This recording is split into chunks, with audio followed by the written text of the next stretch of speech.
ਸਤਿ ਸ਼੍ਰੀ ਅਕਾਲ ਜੀ ਸਾਰਿਆਂ ਨੂੰ। ਐਡਵੋਕੇਟ ਅਮਰਿੰਦਰ ਰੰਧਾਵਾ ਤੁਹਾਡੀ ਕਚਹਿਰੀ ਦੇ ਵਿੱਚ ਹਾਜ਼ਰ ਹੈ ਅੱਜ ਜਰਮਨੀ ਦੇ ਉੱਪਰ ਟੌਪਿਕ ਲੈ ਕੇ, ਕਿਉਂਕਿ ਕੈਨੇਡਾ ਇਹ ਸੁਣ ਰਹੇ ਸੀ ਕਿ ਬਹੁਤ ਜ਼ਿਆਦਾ ਕਾਸਟ ਵੱਧ ਗਈ ਹੈ, GIC ਡਬਲ ਹੋ ਗਿਆ, ਉੱਥੋਂ ਦੀ ਜਿਹੜੀ ਲਿਵਿੰਗ ਕਾਸਟ ਆ ਉਹ ਜ਼ਿਆਦਾ ਵੱਧ ਗਈ ਹੈ। ਸੋ ਇਸ ਦੇ ਨਾਲ ਹੀ ਜਰਮਨੀ ਦਾ ਜਿਹੜਾ ਰੁਝਾਨ ਹੈ ਸਟੂਡੈਂਟਸ ਦਾ ਬਾਹਰ ਜਾਣ ਵਾਸਤੇ ਬਹੁਤ ਵੱਧ ਚੁੱਕਿਆ। ਸੋ ਆਓ ਅੱਜ ਗੱਲ ਕਰਾਂਗੇ ਅਲੋਕ ਸਰ ਦੇ ਨਾਲ ਕਿ ਜਰਮਨੀ ਦੇ ਵਿੱਚ ਜਾਣ ਦੇ ਸਾਨੂੰ ਕੀ ਫਾਇਦੇ ਨੇ, ਕੀ ਪ੍ਰੋਸੈਸ ਰਹਿੰਦਾ ਹੈ, ਵੀਜ਼ਾ ਆਉਣ ਤੋਂ ਬਾਅਦ ਸਾਡਾ ਨੈਕਸਟ ਸਟੈਪ ਕੀ ਹੋਣਾ ਚਾਹੀਦਾ, ਕਿਹੜੀਆਂ ਯੂਨੀਵਰਸਿਟੀਜ਼ ਵਧੀਆ ਯੂਨੀਵਰਸਿਟੀਜ਼ ਨੇ, ਸਟੱਡੀ ਤੋਂ ਬਾਅਦ ਅਸੀਂ ਕੀ ਕਰ ਸਕਦੇ ਹਾਂ ਤੇ ਜਰਮਨੀ ਦੇ ਵਿੱਚ PR ਕਿੱਦਾਂ ਲੈ ਸਕਦੇ ਹਾਂ। ਸੋ ਸਰ ਤੁਹਾਡਾ ਬਹੁਤ ਬਹੁਤ ਸਵਾਗਤ ਹੈ। Thank you so much. So sir ਜਿੱਦਾਂ ਹੁਣ ਇਨਕੁਆਇਰੀਜ਼ ਬਹੁਤ ਵੱਧ ਰਹੀਆਂ ਨੇ ਜਰਮਨੀ ਸਟੱਡੀ ਵੀਜ਼ਾ ਨੂੰ ਲੈ ਕੇ, ਕਿਹੜੇ ਐਪਲੀਕੈਂਟ ਨੇ ਜਿਹੜੇ ਜਰਮਨੀ ਸਟੱਡੀ ਵੀਜ਼ਾ ਵਾਸਤੇ ਐਲੀਜੀਬਲ ਨੇ, ਜਾਂ ਕਿਹੜੇ ਐਪਲੀਕੈਂਟਸ ਨੇ ਜਿਹੜੇ ਜਰਮਨੀ स्टडी वीजा वास्ते जर्मनी जा सकते हैं? पहले तो मैं आपको थोड़ा जर्मनी का ब्रीफ देना चाहूँगा, क्योंकि ये एक एमर्जिंग स्टडी डेस्टिनेशन नहीं है, ये एक मैच्योर मार्केट है जी, जिसमें करीबन 2017 से जब वो लिबरल हुए थे जी, पब्लिक यूनिवर्सिटीज के अलावा उन्होंने हॉक्सशूलेस खोले, डिफरेंट जो है स्कूल ऑफ लैंग्वेजेस को उन्होंने एलिवेट किया मैनेजमेंट स्कूल्स में, टेक्नोलॉजी स्कूल्स में जी। तो उनका मेन पर्पस ये था कि उनकी जो होम इंडस्ट्री है उसके लिए बिजनेस मैनेजर्स आए, क्योंकि टेक्निकल टैलेंट उनके पास बहुत अच्छा था जी, बेस्ट टैलेंट वो ऑलरेडी रिक्रूट कर रहे थे जी। जो उन्होंने मैनेजमेंट स्कूल्स खोले, ग्रेजुअली जो ग्रो किए, कुछ को university level, deemed university level जैसे यहाँ पे होता है, वैसे वहाँ पे यूनिवर्सिटी ऑफ अप्लाइड साइंसेस जी है ना, मैनेजमेंट स्कूल्स को उन्होंने, लैंग्वेज स्कूल्स को एलिवेट किया। धीरे धीरे जो है अब 5-7 साल के ड्यूरेशन के बाद एक प्रॉपर स्ट्रीम ऑफ स्टडीज जो है वो मार्केट में अपने आप को स्टेबल होके दे पाए हैं चीजें, और जो पास आउट्स हैं वो वहाँ पे वेल सेटल्ड हैं, अच्छी अर्निंग कर रहे हैं। और उनकी जो खुद की डिमांड थी, जैसे वो ओपन हुए वहाँ पे, ऑर्लैंडो एक कंपनी आपने सुनी होगी, अमेजोन का ही वो एक प्रोटोटाइप है वहाँ पे, अमेजोन वहाँ पे गया। बेसिक जो वहाँ पे इंडस्ट्री है, सर्विस इंडस्ट्री है, मैन्युफैक्चरिंग है, मैनेजर्स तो उन्हें भी चाहिए जी। तो जो मैनेजमेंट स्कूल्स थे उनका धीरे धीरे जो है वहाँ पे एक्सेप्टेंस बढ़ी सोसाइटी में, ओके, डोमेस्टिक टैलेंट के लिए भी, इंटरनेशनल टैलेंट के लिए। अब इंटरनेशनल टैलेंट वो रिक्रूट करते हैं साउथ एशिया से जी, जिसमें मेजरली जो है इंडिया है। अभी हम इंडिया है या साउथ एशिया में चाइना, पाकिस्तान, ये कंट्रीज भी हैं, बट मेजर कंट्रीब्यूशन जो है इंडिया के थ्रू है उनके ह्यूमन टैलेंट मैनेजमेंट के लिए। ओके। अब इसके लिए हमारे पास तो बड़ा पूल है जी, बच्चे यहाँ से ऑस्ट्रेलिया जा रहे थे, कनाडा जा रहे थे, UK जा रहे थे, क्योंकि जर्मनी बहुत ज्यादा लोगों ने प्रोसेस किया नहीं था, अडेप्टिव नहीं थे जी। अगर इंक्वायरीज आ भी रही थी तो हैंडल नहीं कर पा रहे थे। बिल्कुल सही कहा। मगर जिन्होंने जर्मनी शुरू से समझा, किया, उन्होंने जो है मार्केट में एक स्टेबल रेपुटेशन बनाई, एक जो कंटिन्यूड अर्निंग है, बच्चों की स्टेबिलिटी है, वहां जाके जो बच्चा स्टेबल हो गया करियर में, उसने PR भी ले ली, वो तो एक फीडबैक अच्छा दे रहा है ना कंट्री में। बिल्कुल सही कहा। अच्छा, विमेन सेफ्टी की बात आ जाए, अगर मतलब लोग अपनी बेटियों को भेजते हैं किसी कंट्री में पढ़ने के लिए, सेफ्टी कंसर्न रहता है, और मैं कहता हूँ जर्मनी सबसे सेफ कंट्री है स्टूडेंट्स के लिए, इंटरनेशनल स्टूडेंट्स के लिए, क्योंकि वहाँ पे गवर्नमेंट का रेगुलेशन स्ट्रांग है जी, पॉलिटिकली स्ट्रांग गवर्नेंस है जी, कहीं भी लीनियंट नहीं है वो किसी भी क्राइम को लेके, किसी इंटरनेशनल स्टूडेंट का क्राइम, किसी के प्रति क्राइम हो या किसी विमेन के अगेंस्ट कोई चीज हो, बड़ा स्टेबल एक एटमॉस्फेयर देते हैं। इंडस्ट्रीज वहां आ ही रही हैं, जा नहीं रही वहां से जी। एक अकेला ऐसा कंट्री जहां पे ना खुद का ऑयल रिजर्व है, ना गैस रिजर्व है, जो सर्विसेज और मैन्युफैक्चरिंग के दम पे सस्टेन कर रहे हैं। आज यूरो का रेट जो है 94 रुपीज है। बिल्कुल सही कहा। कितनी कॉन्टिन्यूस ग्रोथ है उनकी, मतलब 1990 के बाद से एलिवेशन ही है उनका, और एक मैच्योर मार्केट है। अब आते हैं बात हम, जैसे नॉर्मली कैंडिडेट्स का जो IELTS का, PT का एक हब बना हुआ है हरियाणा पंजाब, जहाँ पे एस्पायरेंट्स बहुत हैं फॉरेन जाने के लिए। यूजुअली क्या ट्रेंड था कि ऑस्ट्रेलिया, कनाडा, इनके स्ट्रिक्ट होने ना स्ट्रिक्ट होने से भी, अगर आप वैसे भी देखो तो जर्मनी एक स्टेबल और एक मैच्योर मार्केट था। उस दौरान भी जो लोग कर रहे थे उन्हें पता था कि ये जो है स्टूडेंट को एक सपोर्ट देगा, अच्छी ग्रोथ देगा, स्टेबिलिटी देगा, और उसको एक करियर देगा। और ऐसा नहीं है कि आपने कोई देखा हो भी बच्चा वहां जर्मनी पढ़ने गया, उसको काम नहीं मिला, या उसको जॉब नहीं लगी, या उसको जॉब सीकर वीजा नहीं मिला, PR नहीं मिली, वो वापस आ गया। ऐसा आप कहीं आपको फीडबैक ऐसा नहीं मिलेगा। बिल्कुल, कदे भी नहीं सुनी सर ये चीज। सब सेटल हुए हैं वहाँ पे, फैमिलीज को बुलाया ग्रेजुअली, मतलब यहाँ तक कि उनको अपॉर्चुनिटीज थी अदर कंट्रीज में जाने की वहाँ पीआर लेने के बाद, बट उन्होंने वहाँ पे एक अपना होमलैंड, होम टर्फ बनाया उसको सेकंड होम। ओके, मतलब जे एप्लीकेंट पीआर हो गया जर्मनी हाँ ਦੇ जी, ਵਿੱਚ ਕੀ ਉਹ ਸਾਰੀ ਫੈਮਿਲੀ ਉੱਥੇ बुला सकता है? डिपेंडेंट्स को तो बुलाते ही है हर आदमी, बिल्कुल सर। उसके लिए कोई वहाँ पे ये भी नहीं है रोक के सर आपने। ਇਹ ਵੀ ਇੱਕ ਬਹੁਤ ਵੱਡਾ ਕੁਐਸਚਨ ਸੀਗਾ ਕਿ ਜਰਮਨੀ ਸਪਾਊਸ ਵੀਜ਼ਾ नहीं ਦਿੰਦਾ। सर ये एक ना बेसिक मिथ है। जी। अब जैसे अभी मैं स्टडी पे ही आता हूँ, पहले एपीएस एक प्रोसीजर इन्होंने स्टार्ट किया, जी। इसको मिथ बना लिया। बिल्कुल सर।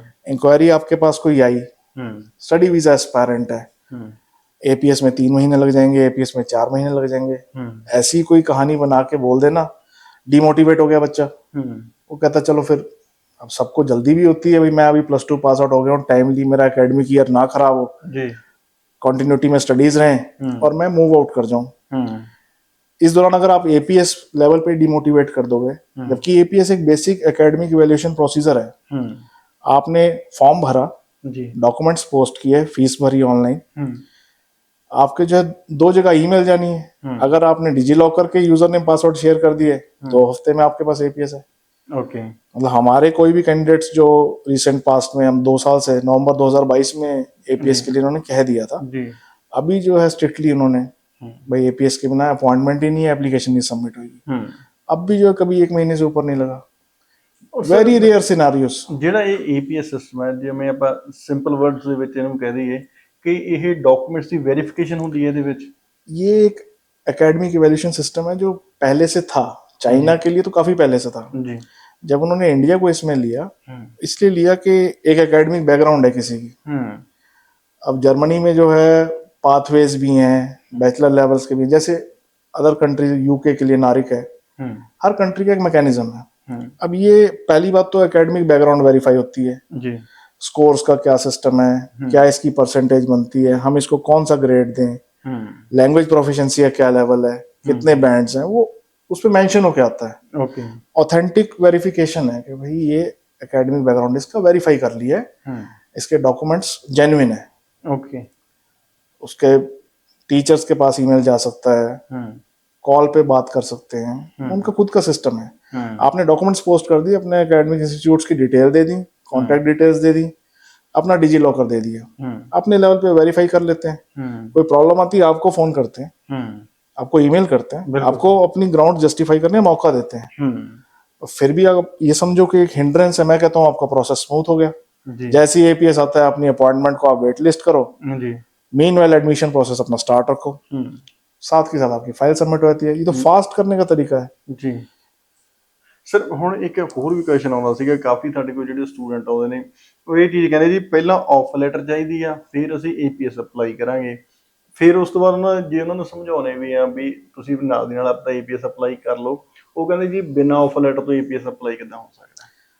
सर ऑफर लेटर एक यूनिवर्सिटी का प्रोसीजर है जी। अब आप मेरे पास आए एडमिशन के लिए, मैंने आपकी जो है एकेडमिक डॉक्यूमेंट्स को यूनिवर्सिटी के पोर्टल पे या यूनिवर्सिटी के ऑफिशियल्स को, एडमिशन टीम को मेल कर दिया जी कि ऑफर के लिए कंसिडर किया जाए। ऑफर वहां से जनरेट हो जाएगा, बस उस ऑफर पे लिखा आएगा ये कंडीशनल ऑफर है जी, जब तक बच्चा एपीएस नहीं प्रोवाइड करता। बच्चा फीस भी सबमिट कर सकता है अपनी जी, ऑफर लेटर को मेंटेन कर सकता है जी। इसी दौरान जो है ये साइड बाय साइड होना चाहिए काम। ओके। आज मैं आपके पास आया हूँ, आज ही आप मेरा एपीएस अप्लाई करो, आज ही मैं यूनिवर्सिटी में अप्लाई कर दो। ओके। एज सुन एज मैं एपीएस रिसीव करूंगा, मैं यूनिवर्सिटी को मेल करूंगा ये मेरा एपीएस है और मेरा अनकंडीशनल जो है लेटर ऑफ एडमिशन आप रिलीज करो, क्योंकि वो ये कंडीशन पेंडिंग रह जाती है सर। ये एक प्रीरिक्विजिट है, इसको फुलफिल करना बहुत जरूरी है जी। इसी से प्रोसेस स्ट्रीमलाइन होएगा। एडमिशन हो गया, एपीएस आ गया, नेक्स्ट स्टेप आपका आता है ब्लॉक अकाउंट जी। अभी तक वो 11,204 इतना नॉर्मली रखा हुआ था उन्होंने लिमिट, अब जो है 11,904 के आसपास है जी। 11,322 पहले था, अब 11,904 है। थोड़ा बफर अमाउंट भी रखते हैं जी सर, क्योंकि उनके चार्जेस हैं बैंकिंग के ना, 4 यूरो 5 यूरो पर मंथ ऐसा वो डिडक्ट करते हैं। ओके। तो बफर अमाउंट उसको कवर कर देता है जी। ऑन द होल जो है आप एक 12,000 यूरो का ब्लॉक अकाउंट मेंटेन करो, उसमें बफर अमाउंट भी है। बेसिक आपका जो 11,904 वो 992 यूरोस पर मंथ एक लिविंग कॉस्ट उन्होंने कैलकुलेट करी है। उसके हिसाब से जो है आप 1 साल का ब्लॉक अकाउंट कराओ, अपनी 1 सेमेस्टर की फीस करो, फाइल डिपॉजिट करो। ना यहाँ कोई मेडिकल का प्रेशर है कि मेडिकल की अपॉइंटमेंट्स नहीं मिल रही हैं, कुछ और है। इतना स्ट्रीमलाइन प्रोसेस है। यूजुअली इनटेक जैसे अब आपका जनवरी इनटेक है, जनवरी फरवरी मार्च ये ओवरलैपिंग इनटेक्स हैं। 1 महीने का डेफरमेंट के बाद फरवरी में चले जाओ, मतलब रोलिंग इंडेक्स चलते रहते जर्मनी। हाँ जी हाँ जी, बेसिक सी चीज है। अब हम इस जनवरी इनटेक कह रहे हैं, 15 जनवरी से स्टार्ट है, 15 से 30 तक उसमें आपका आ गया इंडक्शन। इंडक्शन का क्लासेस स्टार्ट हो रही हैं 10 फरवरी से। लेट अराइवल आपको जो है 1 महीने का इजीली मिल जाता है। तो जनवरी इनटेक ही आपका मार्च में स्टार्ट हो रहा है। ये रोलिंग इनटेक नहीं है, ये आपको एक स्कोप स्पैन एरिया आपका बढ़ा हुआ है इनटेक में, है ना। आप स्टडी शुरू कर सकते हो। बहुत सारे बच्चे जो है यहाँ एनरोल हो जाते हैं ऑनलाइन, वहां जाके कंटिन्यू कर लेते हैं। वहाँ ये भी प्रेशर नहीं कि आपने ऑनलाइन एनरोल कर लिया, आप फीस जमा कराओ और में नहीं, क्योंकि 1 सेमेस्टर के तो आप ऑलरेडी पेड ही हो, है ना। वेरी रेयर सिनेरियोज में जो है एम्बेसी जब ये देखता है कि ये जेन्युइन स्टूडेंट नहीं लग रहा हमें, उसको मेल कर देते हैं कि पूरे साल की फीस जमा कराओ, या कैसे कराओगे वो बताओ। जहां ऐसा लगता है कि डाइसी सा केस है, एम्बेसी खुद कह देता है। इन दैट केस तो वैसे ही कोई बात नहीं है। मतलब ये है कि ਤੁਹਾਨੂੰ ਪਹਿਲਾਂ ਦੱਸਣਗੇ, फिर उस तो बाद ਤੁਹਾਨੂੰ ਆਪਦਾ डिसीजन देंगे, वो आपको मौका देंगे। ठीक है जी। यूजुअली अभी रिसेंट पास्ट में हमने जो है फर्स्ट सेमेस्टर की फीस के साथ ही एप्लीकेशंस करी हैं जी।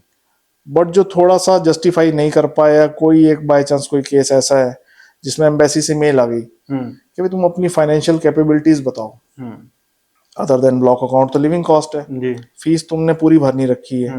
चेकलिस्ट तो ये कहती है साल की फीस भरो, जैसे ऑस्ट्रेलिया में है, कनाडा में पूरे साल की फीस है।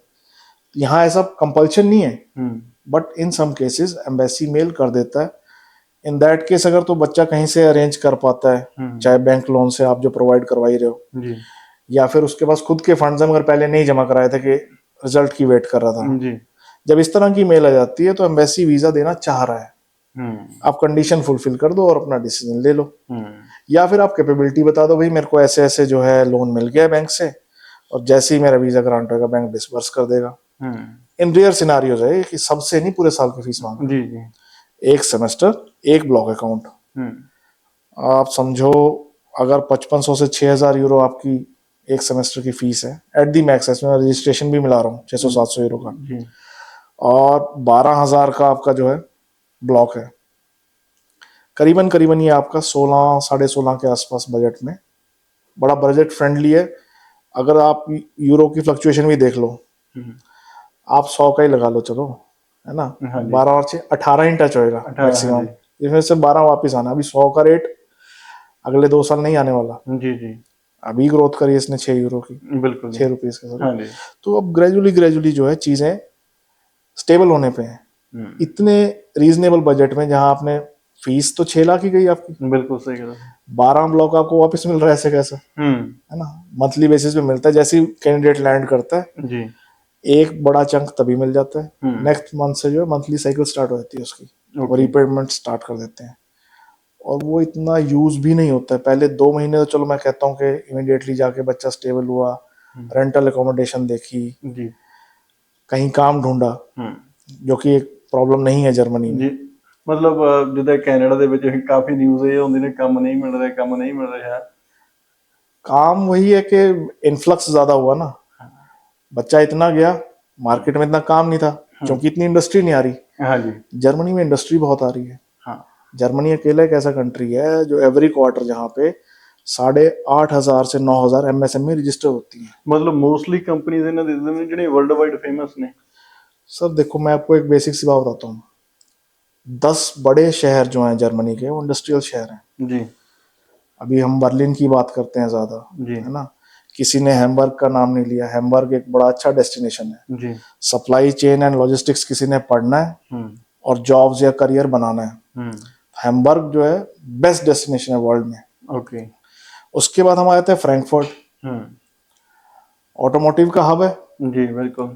ड्रेसडेन है, सॉफ्टवेयर का हब है, बड़ी बड़ी जो है सॉफ्टवेयर की AI की कंपनीज जो हैं, यहाँ तक कि TCS जो इंडियन कंपनी है, इंडियन मल्टीनेशनल है, जी 8,000 की बेंच स्ट्रेंथ वहाँ बैठी है, अभी सॉफ्टवेयर बना रही है ऑटोमोटिव प्लेयर्स के लिए या डिफरेंट सर्च इंजन्स के लिए। जी गूगल एक्सपेंड कर रही है। हाँ मतलब अगर कोई टैलेंट उस लेवल का है, उसको हाँ भी एब्जॉर्ब करने की कैपेसिटी है जर्मनी। ਬਿਲਕੁਲ ਸਹੀ ਗੱਲ। ਮਤਲਬ ਜਿੱਦਾਂ ਆਪਾਂ ਹੁਣ ਤੱਕ ਸੁਣਦੇ ਆ ਰਹੇ ਸੀ ਕਿ ਵੀ ਜਰਮਨੀ ਦੇ ਵਿੱਚ ਇਹ ਜਿਹੜੇ ਇੰਜੀਨੀਅਰਿੰਗ ਲੈਵਲ ਦੇ ਪ੍ਰੋਗਰਾਮ ਨੇ ਉਹ ਬਹੁਤ ਜ਼ਿਆਦਾ ਪ੍ਰਮੋਟ ਕੀਤੇ ਜਾਂਦੇ ਆ, ਚਾਹੇ ਉਹ ਮਕੈਨੀਕਲ ਇੰਜੀਨੀਅਰਿੰਗ ਹੋ ਗਈ ਹੈ, ਚਾਹੇ ਉਹ ਕੰਪਿਊਟਰ ਇੰਜੀਨੀਅਰਿੰਗ ਹੋ ਗਈ ਹੈ, ਜਾਂ ਸੌਫਟਵੇਅਰ ਦੇ ਹੋ ਗਏ, ਮਤਲਬ IT ਦਾ ਕੋਈ ਵੀ ਪ੍ਰੋਗਰਾਮ ਹੋ ਗਿਆ, ਜਾਂ ਆਰਟੀਫਿਸ਼ੀਅਲ ਇੰਟੈਲੀਜੈਂਸ ਦੇ ਹੋ ਗਏ ਆ, ਵੀ ਇਹਨਾਂ ਨੂੰ ਬਹੁਤ ਜ਼ਿਆਦਾ ਪ੍ਰਮੋਟ ਕੀਤਾ ਜਾਂਦਾ। ਕਿ ਉਹੀ ਰੀਜ਼ਨ ਆ ਇਹ ਚੀਜ਼ਾਂ ਕਰਕੇ ਵੀ ਉੱਥੇ ਜਾ ਕੇ ਕੰਪਨੀਜ਼ ਬਹੁਤ ਜ਼ਿਆਦਾ ਨੇ, ਓਪਰਚੁਨਿਟੀਜ਼ बहुत अच्छी ਨੇ।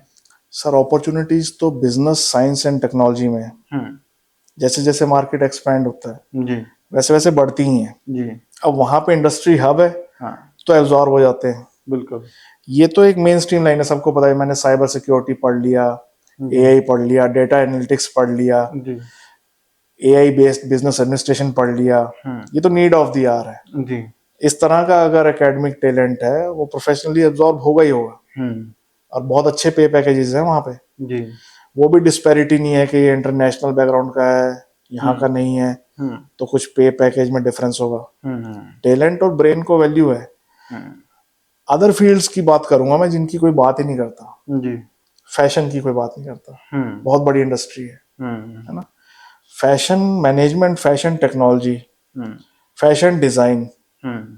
डिजाइन का ही एक और फील्ड है जिसे आप कहो मीडिया डिजाइन, बड़ा उभर के आ रहा है। जी जिसमें जर्नलिज्म है, कल्चर स्टडीज हैं, लैंग्वेजेस हैं, म्यूजिक है, डांस है। अभी मैं रिसेंटली आपको बता रहा था, जी एक डांस कोरियोग्राफर है अम्बाला में, हाँ जिनका प्रोफाइल आया था हमारे पास। एकेडमिकली इतना स्ट्रांग नहीं था वो, मैंने बताया, जी आयल्स में 6 बैंड थे। अब उनको वीजा है, डिजाइन मैनेजमेंट और डिजिटल लीडरशिप, इस तरह के कॉम्बिनेशन कोर्सेज हैं डिजाइन इंस्टीट्यूट्स में, जो कि बहुत फ्लरिश कर रहे हैं। इनमें अपॉर्चुनिटीज भी हैं। अगर कोई ऐसा प्रोफाइल है जो कि म्यूजिक में, डांस में, फैशन में, फिल्म डिजाइनिंग में, एक्टिंग में, कोरियोग्राफी में, यहाँ तक कि अगर मैं उसको टेक्नोलॉजी बैंड से जोड़ूं, VFX है, UI डिजाइन है। अब मीडिया इंडस्ट्री कितना बड़ा है। अभी हम जो ये कर रहे हैं अपना प्रमोशन, ये मीडिया इंडस्ट्री है। इन्फ्लुएंसर्स की बात करो जी, इनको एक फील्ड ऑफ स्टडी मिले, और प्रोफेशनली ग्रो होंगे, पॉलिश होंगे। ਇਹ ਚੀਜ਼ਾਂ ਨੂੰ ਮੈਂ ਥੋੜਾ ਜਿਹਾ ਹੋਰ ਐਲੈਬੋਰੇਟ ਕਰਨਾ ਚਾਹੁੰਦਾ। ਜਿੱਦਾਂ ਹੁਣ ਤੁਸੀਂ ਸਿੰਗਰਸ ਦੀ ਗੱਲ ਕਰੀ ਹੈ, ਤੁਸੀਂ ਸੋਸ਼ਲ ਮੀਡੀਆ ਇਨਫਲੂਐਂਸਰਸ ਦੀ ਗੱਲ ਕਰੀ ਹੈ, ਜਾਂ ਕੋਈ ਵੀ ਜਿਹੜਾ ਸੋਸ਼ਲ ਮੀਡੀਆ ਸਟਾਰ ਜਿਨ੍ਹਾਂ ਨੂੰ ਅੱਜ ਕੱਲ ਆਪਾਂ ਕਹਿ ਦਿੰਦੇ ਆ, ਉਹਨਾਂ ਦੀ ਗੱਲ ਕਰੀ ਹੈ। ਹੁਣ ਕੁਆਲੀਫਿਕੇਸ਼ਨ ਹੋ ਸਕਦਾ ਕਿਸੇ ਦੀ ਘੱਟ ਹੋਵੇ ਜਾਂ ਕਿਸੇ ਦੀ ਜ਼ਿਆਦਾ ਹੋਵੇ, ਕਿ ਉਹਨਾਂ ਵਾਸਤੇ ਕੋਈ ਸਪੈਸੀਫਿਕ ਪ੍ਰੋਗਰਾਮ ਨੇ ਜਾਂ ਉਹਨਾਂ ਵਾਸਤੇ ਵਰਕ ਪਰਮਿਟ ਦੀਆਂ ਓਪਰਚੁਨਿਟੀਜ਼ ਨੇ? ਜਰਮਨੀ ਦੇ ਵਿੱਚ ਕਿਹੜੀ ਚੀਜ਼ ਉਹਨਾਂ ਲਈ ਬੈਟਰ ਰਹਿੰਦੀ ਹੈ? देखो सर, एक तो प्रोफाउंड फील्ड ऑफ स्टडी है कि भैया आपने कोई एक बेसिक आपने स्टडीज कर रखी है जी, और आपने किसी और फील्ड में स्विच किया, जैसे मीडिया डिजाइन आर्ट में आप आए हो जी। अब जैसे हमारे यहाँ फाइन आर्ट्स किसी ने लिए है जी, तो मीडिया डिजाइन के लिए बहुत अच्छा प्रोफाइल है। ओके। और आपको ये पता है कि ये जो एप्स बनती हैं, हाँ जी, जो भी सॉफ्टवेयर्स हैं, ये user appeal, user interface, design, colour, इसमें कितना रोल है इन चीजों का। बिल्कुल। साउंड का कितना रोल है। अब सिंगर्स हैं, म्यूजिक मैनेजमेंट के कोर्सेज इतने मतलब पॉपुलर है जर्मनी में। इंटरनेशनल स्टडीज खासतौर यूरोप में, जहाँ एरास्मस होता है, आप 6 सेमेस्टर किसी और कंट्री में पढ़ रहे हो, 6 सेमेस्टर, इसमें कल्चर, मीडिया, डिजाइन के सबसे ज्यादा कैंडिडेट्स होते हैं। ਤੁਸੀਂ ਸਿੰਗਰਸ ਕਿਹਨਾਂ ਨੂੰ ਕੰਸੀਡਰ ਕਰਦੇ ਹੋ, ਜਿਨ੍ਹਾਂ ਦੇ ਆਲਰੇਡੀ ਟਰੈਕ ਆਏ ਨੇ, ਜਾਂ ਜਿਹੜੇ ਸਿਰਫ YouTube ਦੇ ਉੱਤੇ ਹੀ ਆਪਣਾ ਕੋਈ ਨਾ ਕੋਈ ਆਡੀਓਜ਼ ਪਾ ਰਹੇ ਆ, ਜਾਂ ਹੁਣ ਕਾਫੀ ਸੋਸ਼ਲ ਮੀਡੀਆ ਦੇ ਉੱਤੇ ਪਾ ਦਿੰਦੇ ਆਪਣਾ ਕੋਈ ਗਾਣਾ ਗਾ ਕੇ ਹੈ, ਉਹ ਆਪਦੇ ਸੋਸ਼ਲ ਮੀਡੀਆ ਉੱਤੇ ਅਪਲੋਡ ਕਰ ਰਹੇ ਆ? ਕਿਹਨਾਂ ਨੂੰ ਆਪਾਂ ਕੰਸੀਡਰ ਕਰ ਸਕਦੇ ਹਾਂ ਐਜ਼ ਅ ਸਿੰਗਰ? सर एक तो हो गया टैलेंट। जी, टैलेंट का उसका पोर्टफोलियो है। मैं एक मीडिया प्रोफेशनल हूँ, मेरा एक YouTube चैनल है, मेरा एक इंस्टा चैनल है, मेरे फॉलोअर्स हैं, और मैं एक क्वालिटी काम कर रहा हूँ। ओके, वो तो मेरा पार्ट ऑफ पोर्टफोलियो हो गया। जी, मैं अपने रिज्यूम में उसे ऐड करूंगा कि ये लिंक है मेरा, ये मेरा इंस्टा बटन है। जी, ये तो हो गया टैलेंट पार्ट। एकेडमिक पार्ट मेरा क्या कहता है, अगर मैं एकेडमिकली वीक भी हूँ बट मैंने बेसिक एजुकेशन कर रखी है, लैंग्वेज स्किल्स मेरे 5.5 हैं, जी बहुत ज़्यादा मैं कोई 6 नहीं क्रॉस कर रहा, 7 नहीं टच कर रहा, जो कि एक इम्पॉसिबल चीज़ नहीं है, बिल्कुल बट रिक्वायरमेंट्स आपके लिए लीनियंट हैं, क्योंकि आप किसी फील्ड में एस्टेब्लिश्ड हो, आप कुछ कर रहे हो। से जैसे डिज़ाइनर्स हैं कुछ, जी फैशन मैनेजमेंट वाले लोग हैं जो कि इंस्टा से ही बिजनेस निकाल रहे हैं अपना, बिल्कुल सही गल ठीक है, वो एक एस्टेब्लिश्ड प्रोफाइल है। ਜਿਹੜਾ ਇਹ ਪ੍ਰੋਫਾਈਲ ਹੈ ਉਹਨਾਂ ਦੀ ਕਿੰਨਾ ਟਾਈਮ ਪੁਰਾਣੀ ਹੋਣੀ ਚਾਹੀਦੀ ਹੈ ਜਿੱਦਾਂ ਹੁਣ ਜਿਹੜੇ ਆਪਣੇ ਮੰਨ ਲਓ ਕਰੀ ਕੋਈ ਡਿਜ਼ਾਈਨਰ ਹੈ ਜਾਂ ਕੋਈ ਚਲੋ ਕੋਈ ਵੀ ਆਪਾਂ ਪੋਰਟਫੋਲੀਓ ਮੰਨ ਕੇ ਚੱਲਦੇ ਆ ਕਿੰਨੇ ਟਾਈਮ ਦਾ ਉਹਨਾਂ ਦਾ ਪੋर्टफोलियो चाहिए ਆਪਾਂ ਨੂੰ।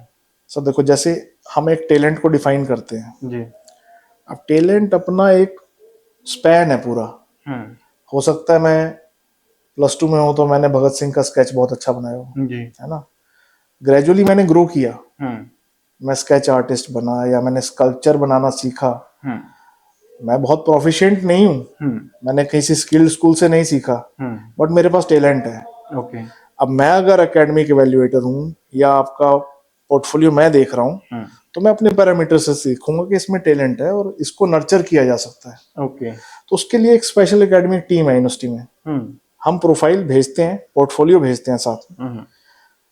कई बार ऐसा होता है कि पोर्टफोलियो इतना प्रॉमिसिंग नहीं होता, बट जब इंटरेक्ट करता है एकेडमिक इवेल्युएटर कैंडिडेट से तो देखता है कि ही इज प्रॉमिसिंग, तो उसमें उसको कंसिडर किया जाता है। ओके इसमें ऐसा नहीं है कि आपको जरूरी नहीं है कि भाई आप फिल्म स्कूल से पास आउट हो तो आपको फिल्म का टैलेंट है आप में। जी बहुत सारे ऐसे इंडस्ट्री में लोग हैं जिन्होंने फिल्म का बैकग्राउंड नहीं था, जी और ग्रेजुअली वो एस्टेब्लिश हुए, और करने से भी सीखता है आदमी।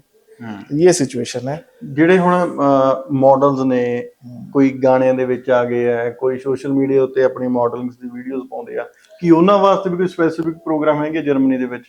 स्पेसिफिकली मॉडल्स के लिए तो नहीं है, जी मगर अब मॉडल का नेक्स्ट लेवल क्या होता है, मॉडलिंग एक आप डिस्प्ले कर रहे हो, जी नेक्स्ट हर मॉडल की चाह होती है फिल्म इंडस्ट्री में आना, बिल्कुल जी है ना, वो एक प्रोग्रेशन है, करियर प्रोग्रेशन है यूजुअली।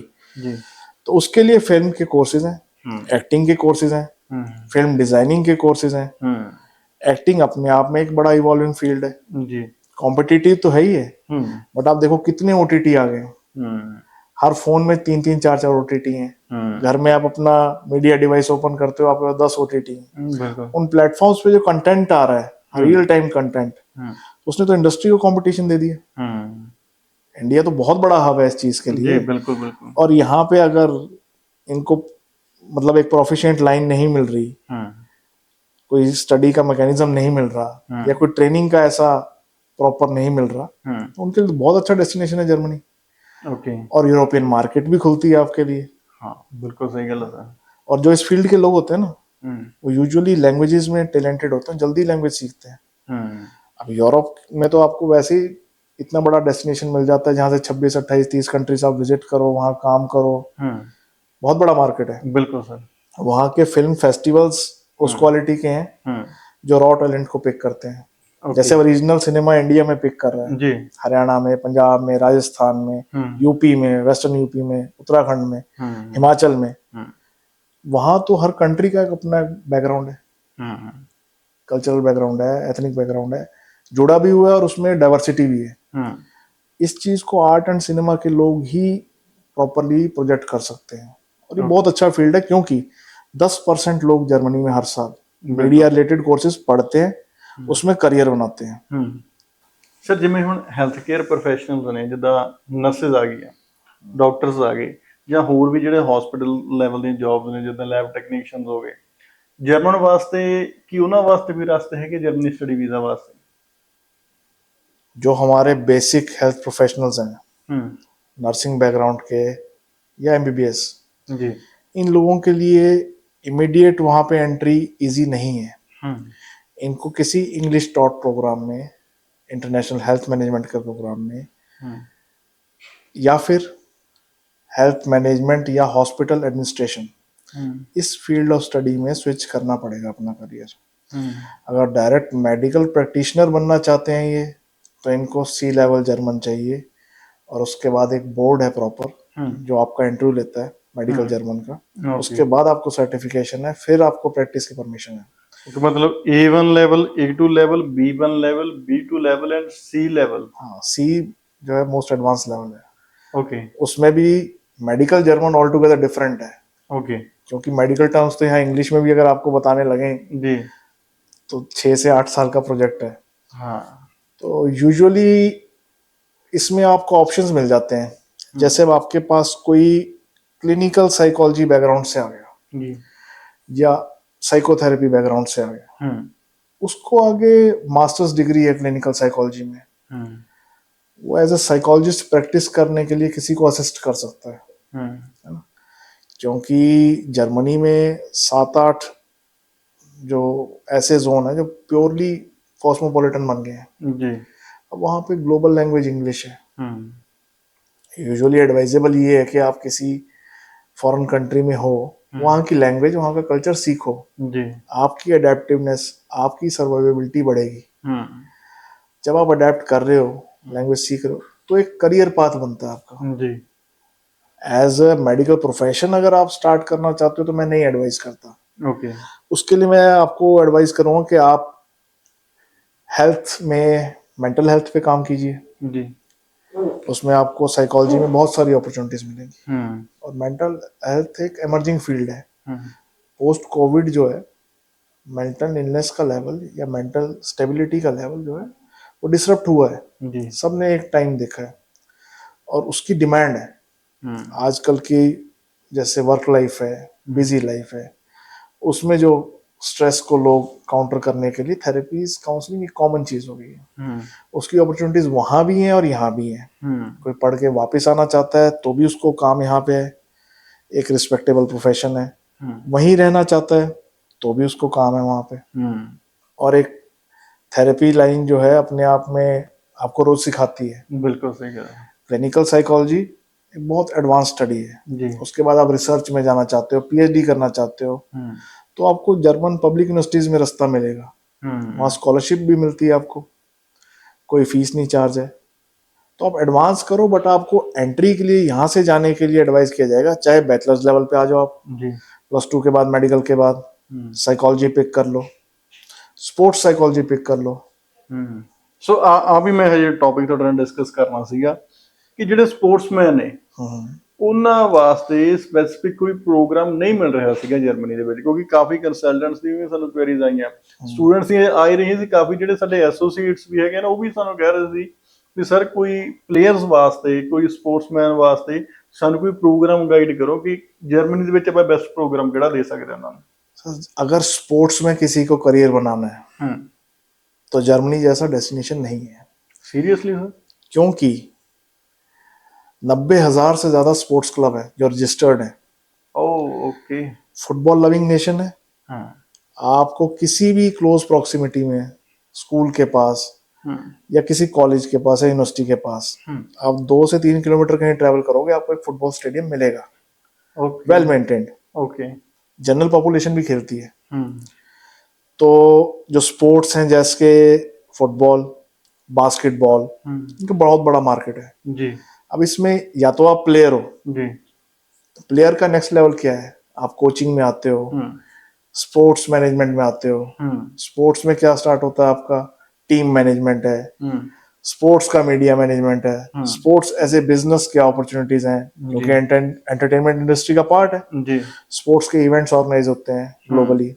इंडिया में कितना बड़ा है आईपीएल, आईपीएल के अलावा जो है स्टेट लेवल के कितने टूर्नामेंट्स आ रहे हैं, बॉलीवुड अपने करा रहा है। ऐसे ही जर्मनी में कल्चर है स्पोर्ट्स का। बिल्कुल सर।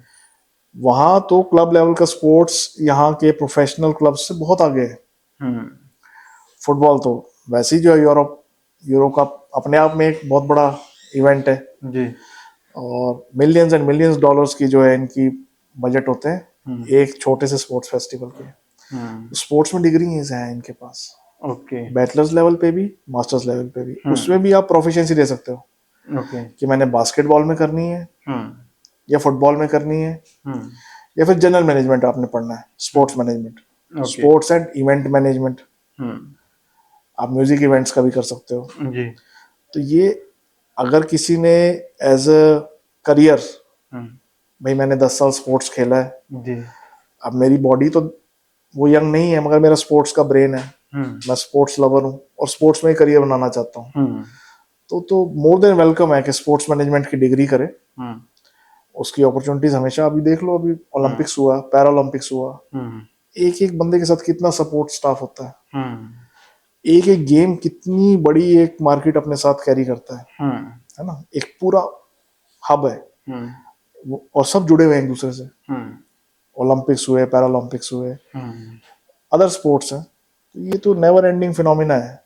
जहां भी इकोनॉमी या पॉलिटिकली स्ट्रांग कंट्रीज हैं, हम्म वहां पे स्पोर्ट्स कल्चर इन चीजों के लिए अपने आप मार्केट ग्रो होता है। हम्म और यूरोप तो उसके लिए हब है, आपको पता ही है। बिल्कुल बिल्कुल सर। अभी पेरिस से बड़ा एग्जांपल क्या है। ਜੀ हाँ जी ਸਰ ਹੁਣ ਜਿੱਦਾਂ ਲੈਟਸ ਸੇ ਆਪਾਂ ਇਹ ਮੰਨ ਕੇ ਚੱਲਦੇ ਹਾਂ ਕਿ ਇਹਨਾਂ ਦੀ ਅੱਗੇ ਪੀਆਰ ਦੇ ਵਿੱਚ ਵੀ ਕੋਈ ਹੈਲਪ ਹੋ ਜਾਂਦੀ ਹੈ।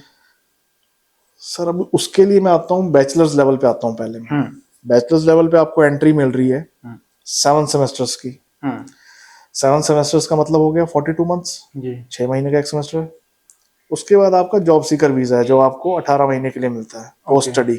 ओके ये पोस्ट स्टडी स्टे ऑप्शंस जो हैं, जी 42 मंथ्स उधर जो हम्म आपकी स्टडी के हुए, हम्म 18 मंथ्स इधर हो गए जो आपने काम किया जॉब सीकर्स पे, हम्म टोटल हो गए 60 मंथ्स। हाँ जी 5 साल की आप कैटेगरी क्वालिफाई कर गए। हम्म एक आपने जर्मन कोर्स प्रोवाइडर से डिग्री ले ली जी जिसको वेटेज मिल रही है, हाँ आपने जॉब सीकर्स पे काम कर लिया, उसमें टैक्स भी भरा है। जी नेक्स्ट लेवल क्या है, अगर आपके पास एम्प्लॉयमेंट कॉन्ट्रैक्ट है, हम्म आपको भी जाने की जरूरत नहीं है, वो कंपनी आपकी टीआर फाइल करती है, जो ब्लू कार्ड है, ओके जो जैसे अमेरिका में ग्रीन कार्ड है जी ना, एज गुड एज पीआर है।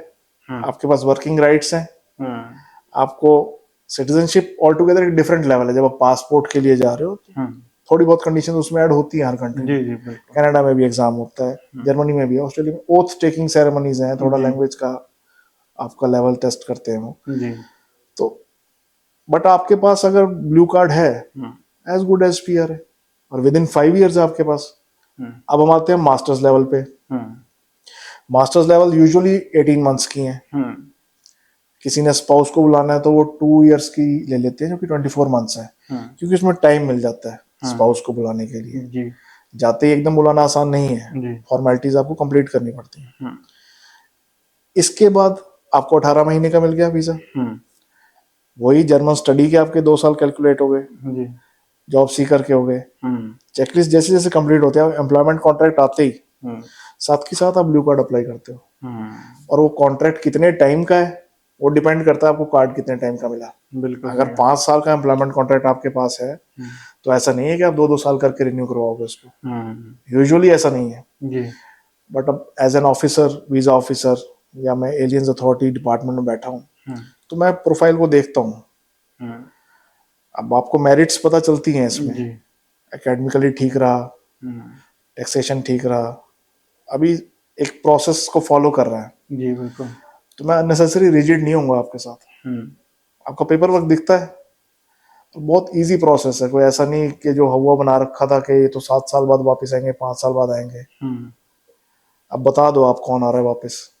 ਸਰ ਮੋਸਟਲੀ ਪਹਿਲਾਂ ਯੂਕੇ ਦਾ ਆਪਾਂ ਨੂੰ ਪੂਰਾ ਕਲੀਅਰ ਹੀ ਹੈ ਕਿ ਪੀਆਰ ਨਹੀਂ ਦੇ ਰਿਹਾ, ਬਟ ਜਰਮਨੀ ਦੇ ਵਿੱਚ ਤਾਂ ਇਦਾਂ ਦਾ ਕੁਝ ਵੀ ਨਹੀਂ, ਜਰਮਨੀ ਪੀਆਰ ਦੇ ਰਿਹਾ, ਬਟ ਫਿਰ ਵੀ ਸਾਡੇ ਮਤਲਬ ਜਿਹੜੇ ਐਪਲੀਕੈਂਟਸ ਨੇ ਉਹ ਯੂਕੇ ਦੀ ਡਿਮਾਂਡ ਕਰ ਰਹੇ ਆ ਵੀ ਮੈਂ ਯੂਕੇ ਜਾਣਾ ਜੀ, ਯੂਕੇ ਇੰਨਾ ਜ਼ਿਆਦਾ ਪੈਸਾ ਹੈ।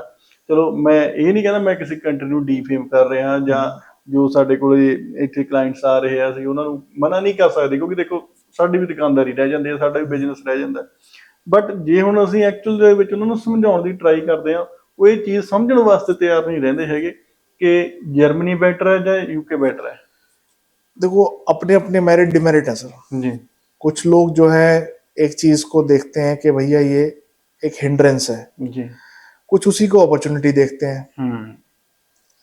आप एक स्टूडेंट हो, जी मैं आपको कहूँ कि आप जो है थोड़ी बहुत जर्मन सीख लो, आपको वहां जाके जॉब्स में आसानी रहेगी। बिल्कुल सही है। आपकी 3-4-5 महीने अगर फाइल चलनी है, हाँ जी ऑन एन एवरेज 3-4 महीने तो फाइल चलेगी, चलती है जी बिल्कुल। एपीएस भी आना है और आपका प्रोसेस है, अपॉइंटमेंट है, फाइल सबमिशन है, रिजल्ट में टाइम लगता है। अगर 3-4 महीने फाइल चलनी है और आप खाली बैठे हो, अगर आप एक basic level German Duolingo app से कर लोगे, आपको बेनिफिट है ना उसका। बिल्कुल सही है। और आपको मैं कहूँ जी थोड़ी बहुत सीख लो, और आपको हो इंग्लिश ही मैंने तो बड़ी मुश्किल से सीखी, बिल्कुल अब जर्मन सीखूं, पहली बात तो इंग्लिश और जर्मन का कोई लिंक ही नहीं है। बिल्कुल सर। जर्मन जो है वेरी क्लोज टू संस्कृत और हिंदी उच्चारण, ओके। तो आपको वो सीखनी आसान होगी। आप इंग्लिश का बेस मत बनाओ उसके लिए, जी। और एडवांटेज होगी वहां जाने के बाद। लोग भी आपको जो है एक्सेप्ट करते हैं कि भाई आप उनकी लैंग्वेज बोल रहे हो, उनकी कल्चर को समझ रहे हो। जी। और जो डोमेस्टिक जॉब्स मार्केट में बेनिफिट होता है आपको, ज्यादा क्लाइंट हैंडल कर पाओगे आप। बिल्कुल सर। किसी कैश डेस्क पे खड़े हो तो आपको एडवांटेज है।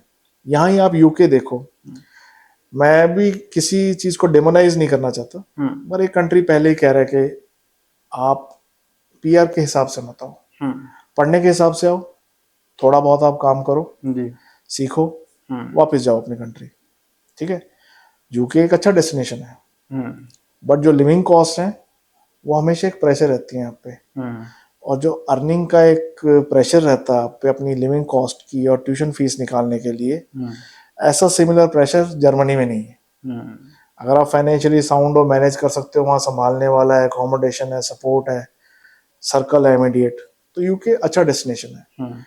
बट जर्मनी में सेल्फ सस्टेनेबल तरीके से आप रहना चाहते हो, किसी को आप रिक्वेस्ट करके उसके घर में नहीं रह रहे, बेसमेंट में नहीं रह रहे, अपने सिस्टम से रह रहे हो, तरीके से रह रहे हो, काम की तरह काम कर रहे हो, ऑफ की जगह ऑफ ले रहे हो, घूम रहे हो, उस प्रेशर में नहीं हो कि मेरी फीस नहीं निकल रही, घर से पैसे मंगाने पड़ेंगे, बल्कि घर पे आप पूछ लेते हो भाई कोई रिक्वायरमेंट हो तो मैं सपोर्ट कर देता हूँ। यूके में ऐसा 2-3 साल नहीं हो पाता। ओके। बैचलर्स लेवल पे आदमी मैनेज कर रहा होता है अपने एंड्स, जी जी। कहीं ना कहीं स्टडीज भी कॉम्प्रोमाइज होती हैं। जर्मनी में एक बड़ा अच्छा बैलेंस है, पर आवर वेज सिस्टम अच्छा है, तो आप एक अच्छा पैसा बनाते हो एज ए स्टूडेंट, थोड़ा बहुत अपने आप को सपोर्ट करते हो, अच्छे से रहते हो, थोड़ा फैमिली को भी आप वापस, जिन्होंने इतना पैसा लगा के आपको भेजा है, उनको एक श्योरिटी सी लगती है, चाहे उनकी रिक्वायरमेंट ना हो, बट जब आपके पास पैसा वापस आता है तो आपकी इन्वेस्टमेंट का रिटर्न है वो। बिल्कुल सही कहा सर। तो वो कहीं ना कहीं एक सेटिस्फेक्शन, एक स्ट्रेस कम होना। यहाँ पेरेंट्स हमेशा स्ट्रेस में रहे कि पीआर मिलनी नहीं है, अभी खर्चा इतना हो रहा है। ऑन एन एवरेज अगर आप, अभी मेरे पास एक क्वेरी आई थी बीए साइकोलॉजी के लिए, तो मैं उनको फीस कंपैरिजन बताया मैंने जी कि 14,000 पाउंड आपकी 1 साल की फीस आएगी जी यूके में। यहीं जर्मनी में कंपेयर करो सेम कोर्स की, 9,000 यूरो है जी। ठीक है, लिविंग कॉस्ट आप सबको पता है जी। यहाँ आपके 650 यूरो से ऊपर नहीं खर्च होंगे। बिल्कुल सही कह रहा हूँ। वहां आपका 1200-1400 लगना है अगर आप वैसे ही कमरा लेके रह रहे हो। बिल्कुल सर। मतलब गद्दे पे गद्दा लगा के आप सो रहे, ऐसा सिचुएशन नहीं है ना। जर्मनी इस चीज का भी ध्यान रखता है कि आपकी लिविंग कंडीशंस कैसी हैं। ओके। इसीलिए उन्होंने ब्लॉक अकाउंट इस साल बढ़ाया है, जो 700 यूरो बढ़ाया है, इसलिए बढ़ाया कि आदमी जो ढंग से रहे, क्लीन सराउंडिंग में रहे, ठीक से खाए, अपनी हेल्थ मेंटेन करे, क्योंकि हेल्थ जिसकी ठीक नहीं है मेंटल या फिजिकल, वो अपने आप प्रेशर है उस कंट्री के सिस्टम पे। बिल्कुल सही कहा। तो इन चीजों में यूके अभी लैग कर रहा है, मगर थोड़ा बहुत ध्यान दे भी रहे हैं। अगर आप कंपेयर करें तो कहीं ना कहीं यूएसपी जो है जर्मनी बीट करता ही है। आपको स्टे ऑप्शंस इतने अच्छे मिलेंगे वहां पे कि अगर आप थोड़ा कंपेयर करके बैठोगे, वो बात अलग है किसी के प्रोफाइल मैच ही नहीं कर रहा तो यूके बहुत अच्छा ऑप्शन है। लैंग्वेज स्किल्स में नहीं मैच कर रहा जी। और बहुत सारी चीजें हैं। बिल्कुल सर। यूके थोड़ा बहुत लीनियंट है इन चीजों को लेके, बट अगर आपका प्रोफाइल थोड़ा सा भी बेटर है तो आप अपने आप जर्मनी पिक करोगे। ओके। फिर करियर दे रहा है, स्टेबिलिटी दे रहा है, पीआर दे रहा है, और क्या चाहिए आपको। ਬਿਲਕੁਲ ਸਹੀ ਸਰ। ਜਿਹੜੇ ਜਰਮਨੀ ਦਾ ਟੋਟਲ ਪ੍ਰੋਸੈਸ ਰਹਿੰਦਾ, ਜਿੱਦਾਂ ਬੈਚਲਰ ਮਾਸਟਰਸ ਦੀ ਸਟੱਡੀ ਰਹਿੰਦੀ ਹੈ, 3 ਸਾਲ ਦੀ ਬੈਚਲਰ ਹੈ ਜਾਂ ਫਿਰ 4 ਸਾਲ ਦੀ ਹੈ? बैचलर साल 3 साल 6 महीने की है, ਮਤਲਬ 3.5 ਸਾਲ ਦੀ ਬੈਚਲਰ ਆ ਗਈ, 2 ਸਾਲ ਦੀ ਮਾਸਟਰਸ ਆ ਗਈ। ਫਿਰ ਉਸ ਤੋਂ ਬਾਅਦ ਬੱਚਾ ਕੀ ਕਰ ਸਕਦਾ ਹੈ? पहली बात तो अगर आपको मास्टर्स की रिक्वायरमेंट है जी तभी मैं एडवाइस करूंगा आप करो। जी। अगर आपने बैचलर्स वहां से कर ली, आप हर चीज के लिए एलिजिबल हो। जी। स्किल अपग्रेड करना आपकी चॉइस है। बिल्कुल सर। मैं फिर भी कहूंगा आपने 3.5 साल बैचलर्स करी, 18 साल जॉब सीकर पे काम किया, हाँ जी 18 महीने सॉरी, उसके बाद आप थोड़ा सा एक्सपीरियंस लेके फिर मास्टर्स करो अगर आपको करनी है जी। और उसमें आपको पब्लिक यूनिवर्सिटी का ऑप्शन भी मिल जाएगा। ओके। क्योंकि अभी आप एज ए फ्रेशर जाते हो, सिस्टम्स नहीं पता, लैंग्वेज नहीं पता, वहां जाने के बाद आपको 100 अपॉर्चुनिटी मिलेंगी। जी। ठीक है, कोई अच्छी पब्लिक यूनिवर्सिटी में आपको इंग्लिश टॉट या जर्मन भी है, तब तक आपको अगर अच्छी आती है, आपने B2 लेवल कर लिया है, जर्मन टॉट प्रोग्राम में आप एक लैंग्वेज मास्टर्स पिक करो, उसके बाद अपॉर्चुनिटीज है आपके पास। जी। और किसी को अगर नहीं पढ़ना, स्किल अपग्रेड करने की जरूरत नहीं पड़ रही, अच्छा इनकम अर्न कर रहा है, जैसे अब ये कोर्स है सॉफ्टवेयर इंजीनियरिंग के, बीएससी जी जी। साइबर सिक्योरिटी के, इनको डिग्री करते ही काम है, हम्म और काम है, सेटलमेंट है, हम्म। लर्निंग वाइल डूइंग है, ओके। तो फिर डिग्री में क्यों जाएगा बंदा, हाँ है ना। बिल्कुल सर। तो ये खास तौर पे आर्ट एंड कल्चर के लोग जा सकते हैं, हम्म या फिर टेक्नोलॉजी वाले मैनेजमेंट पढ़ना चाहें तो एमबीए में हम्म। यूजुअली नहीं जाएंगे। ओके। और एमबीए वाले या मास्टर्स डिग्री वाले, एमएससी वाले, हम्म ये 1 साल की भी अपॉर्चुनिटी है इनके पास, हम्म। 1 साल की डिग्री की भी, जैसे यूके में है। ओके।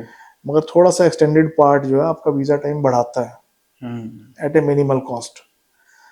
जॉब सीकर उतना ही मिलना है आपको, चाहे 6 महीने का कोर्स करो, ओके। चाहे डेढ़ मतलब साल 18 ਮੰਥ ਦਾ ਤੁਹਾਨੂੰ ਮਿਲੂਗਾ ਹੀ ਮਿਲੂਗਾ। मिलेगा मिलेगा। ਔਰ ਜੌਬ ਸੀਕਰ ਵੀਜ਼ਾ ਤੋਂ ਬਾਅਦ ਨੈਕਸਟ ਰਸਤਾ ਕੀ ਰਹਿ ਜਾਂਦਾ ਹੈ? ਕਿ ਉੱਥੇ ਫਿਰ ਸਾਨੂੰ ਵਰਕ ਪਰਮਿਟ ਮਿਲਦਾ ਹੈ ਕਿ ਉਸ ਤੋਂ ਬਾਅਦ ਅਸੀਂ ਸਿੱਧਾ ਡਾਇਰੈਕਟ ਅਸੀਂ ਬਲੂ ਕਾਰਡ ਲਈ ਐਲੀਜੀਬਲ ਹੋ ਜਾਂਦੇ ਹਾਂ? यूजुअली तो जॉब सीकर्स में जी जो लोग भी कहीं पे ठीक सा काम कर रहे हैं, जी। एम्प्लॉयर आपको नोटिस कर रहा है। ओके। आज तक ऐसा नहीं हुआ कि जॉब सीकर्स में कोई काम कर और उसके एम्प्लॉयर ने उसको हम्म एब्जॉर्ब ना किया हो अपनी कंपनी जी। में। मेरे पास कंपनी है, मेरे पास कोई इंटर्न है, हम्म वो काम कर रहा है, हम्म जॉब सीकर्स पे है, मेरी भी रिक्वायरमेंट है एम्प्लॉयज की, हम्म मैं क्यों एक नया एम्प्लॉय हायर करने जाऊंगा। या मेरे पास इन हाउस ट्रेंड आदमी है 18 महीने का, हम्म यूजुअली वही लोग पेपर वर्क मूव करते हैं आपका। हम्म। ये कल्चर है वहाँ पे जी। कि आपका इंश्योरेंस मैं पे करूंगा एज एन एम्प्लॉयर, हम्म जो लीगल फॉर्मेलिटीज हैं आपके स्टे की मैं बियर करूंगा। हम्म ये ऐसा बड़ा ऑफन होता है, एक प्रैक्टिस है, हम्म कहीं नहीं भी होता। हम्म। हो सकता है आपको एज एन एम्प्लॉयर मैं पसंद नहीं हूँ, जी आप कोई और अच्छी अपॉर्चुनिटी सीख कर लो, हम्म। क्योंकि अपॉर्चुनिटीज का तो हब है वो। जी। मल्टीनेशनल्स हैं, डोमेस्टिक कंपनी स्ट्रांग है, हम्म। बेसिक बेसिक जो जैसे ब्रेड से रिलेटेड इंडस्ट्री है, जी। अब 400 तरह की ब्रेड है, हम्म 400 तरह की बियर है, हम्म। पूरे वर्ल्ड में एक्सपोर्ट करते हैं बियर। जी। तो वीट का हब होने की वजह से ये एक बहुत बड़ी इंडस्ट्री बन गई। ਮਤਲਬ ਜੇ ਜਰਮਨੀ ਜਾਣਾ ਤਾਂ ਉੱਥੇ ਤੁਹਾਨੂੰ 400 ਅਲੱਗ-ਅਲੱਗ ਕੰਪਨੀਆਂ ਨੇ ਜਿਹੜੀਆਂ ਬੀਅਰ ਦੀਆਂ हाँ अलग अलग भी है। ਜੋ ਵਰਲਡ ਵਾਈਡ हाँ हाँ एक्सपोर्ट एक्सपोर्ट, कर रहे हैं ना। वहाँ पे स्पेशल एक अक्टूबर में फेस्ट होता है, फेस्टिवल, तो वो है ही ऑक्टो फेस्ट, बियर का फेस्टिवल है। ਮਤਲਬ ਜਿਹੜੇ ਬੀਅਰ ਬੂਅਰ ਪੀ ਲੈਂਦੇ ਜਾਂ ਪੈਗ ਸ਼ੈਗ ਦੇ ਸ਼ੌਕੀਨ ਨੇ ਉਹ ਜਰਮਨੀ ਜ਼ਰੂਰ ਅਪਲਾਈ ਕਰਨ, ਸਸਤੀ ਵੀ ਮਿਲਦੀ ਔਰ ਐਕਸਪੋਰਟਰ ਵੀ ਨੇ ਜਰਮਨੀ ਦੇ ਵਿੱਚ। सर एक बहुत बड़ी इंडस्ट्री है, ਓਕੇ जो डिस्टिलरीज हैं। जी। अब वीट इतना ग्रो होता है वहाँ पे, हम्म जितना कंज्यूम नहीं कर पाते, जी एक्सपोर्ट भी करते हैं और कंट्रीज में, जी। और फिर उससे एसोसिएटेड इंडस्ट्रीज हैं, हाँ है ना। डिस्टिलेशन की इंडस्ट्री है, हाँ।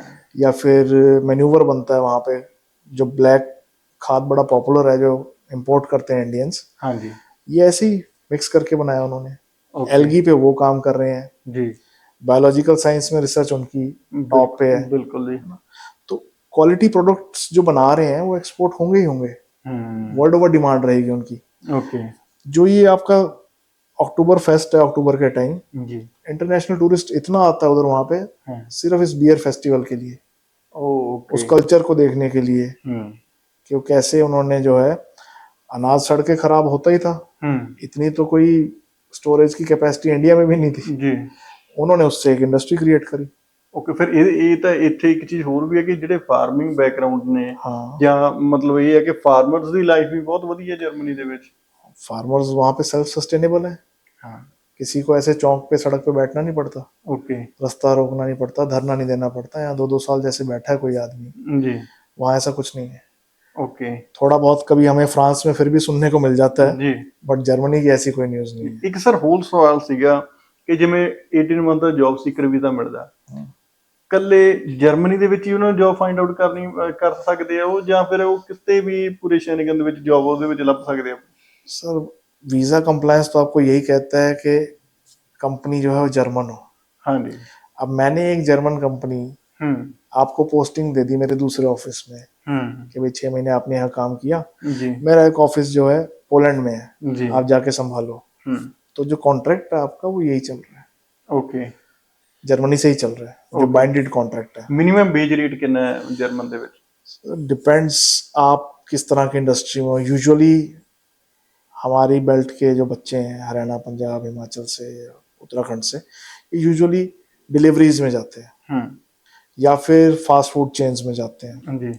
ऑन एन एवरेज जो है मैं मंथली के हिसाब से आपको बताऊं, जो स्टूडेंट लिमिट्स के अंदर भी जो लोग काम कर रहे हैं उनके पास 2400 यूरो 2200 यूरो के कॉन्ट्रैक्ट्स हैं। वहाँ टैक्स और इंश्योरेंस जो डिडक्ट होता है ऑन एन एवरेज, सिर्फ 20 घंटे काम करने वाला बच्चा 1600 से 1800 टेक अवे है उसका। ओके।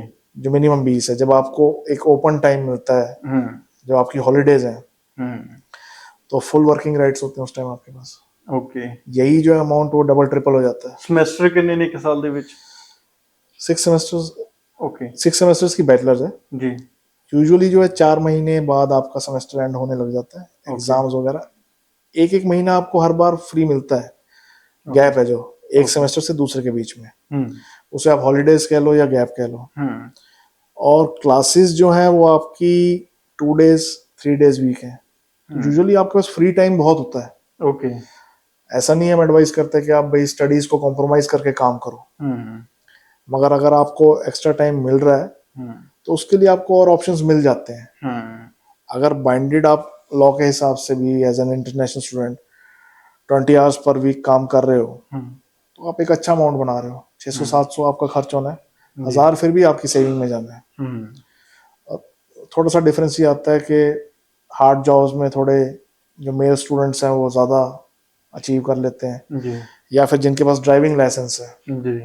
उनकी तो फिर लिमिट है नहीं, वो काम बहुत है डिलीवरी का। ਉਹ ਜਿਹੜਾ ਡਰਾਈਵਿੰਗ ਲਾਇਸੈਂਸ ਆ ਇੰਡੀਆ ਦਾ ਉੱਥੇ ਅਸੈਪਟੇਬਲ ਆ ਜਾਂ ਉੱਥੇ ਜਰਮਨ ਦਾ ਹੀ ਲੈਂਗੁਏਜ ਉੱਥੇ ਚੱਲੂਗਾ? फॉर द टाइम बिंग आप इंटरनेशनल लाइसेंस जो इंडिया से बनता है ओके। वो वहाँ पे चला सकते हो। ओके। बट आपने उससे कमर्शियल एक्टिविटी जब करनी है तो इट इज़ एडवाइजेबल वहाँ पे जो है राइडिंग स्कूल्स हैं, वहाँ से आप ट्रेनिंग लो, अपना सर्टिफिकेट बनाओ, 2-3 महीने का प्रोसेस है। ओके।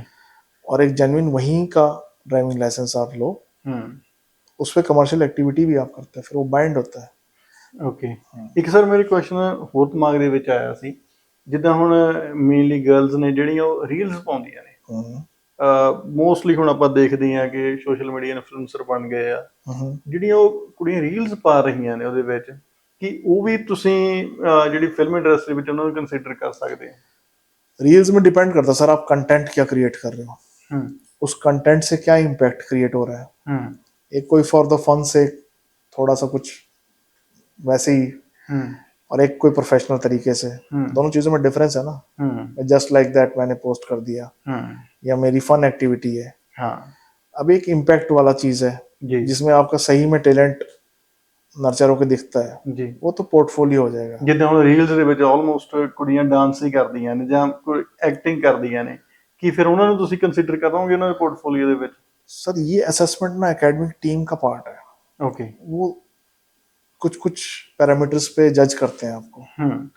अगर आपसे भी कहा है, रील्स मैंने आपकी देख ली, मगर मैंने आपको एक असाइनमेंट दे दी कि आप 10 मिनट का मुझे वीडियो बना के दो जिसमें एक स्टोरी टेलिंग हो।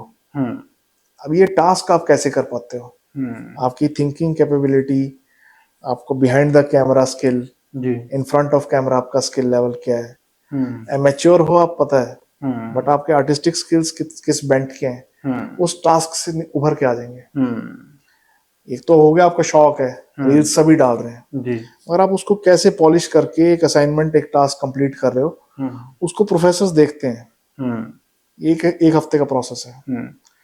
ਜਿੱਦਾਂ ਸ਼ਾਇਦ ਤੁਸੀਂ ਦੇਖਿਆ ਹੋਣਾ ਆਪਣੇ ਪੰਜਾਬ ਦਾ ਪੰਜਾਬੀ ਮੁੰਡਿਆਂ ਦਾ ਚੈਨਲ ਹੈ ਟੋਕਰਾ ਟੀਵੀ, ਉਹ ਦੋ ਦੇ ਵਿੱਚ ਮੁੰਡੇ ਹੈਗੇ ਐਕਟਰ ਨੇ ਤੇ ਉਹਨਾਂ ਦੇ ਮਤਲਬ ਵੀਡੀਓਜ਼ ਬਹੁਤ ਅੱਛੀਆਂ ਹੁੰਦੀਆਂ ਨੇ। ਕੀ ਆਪਾਂ ਉਦਾਂ ਦੇ ਇੱਕ ਸੀਰੀਅਸ ਐਕਟਰ ਨੂੰ ਆਪਾਂ ਕੰਸੀਡਰ ਕਰਾਂਗੇ ਇਹਦੇ ਵਿੱਚ, ਜਾਂ ਫਿਰ ਆਪਾਂ ਇਹ ਕਰਕੇ ਚਲੀਏ ਕਿ ਕੁਝ ਵੀ ਚੱਲ ਰਿਹਾ ਉਹਦੇ ਤੇ? वही सब बेसिक सी चीज है।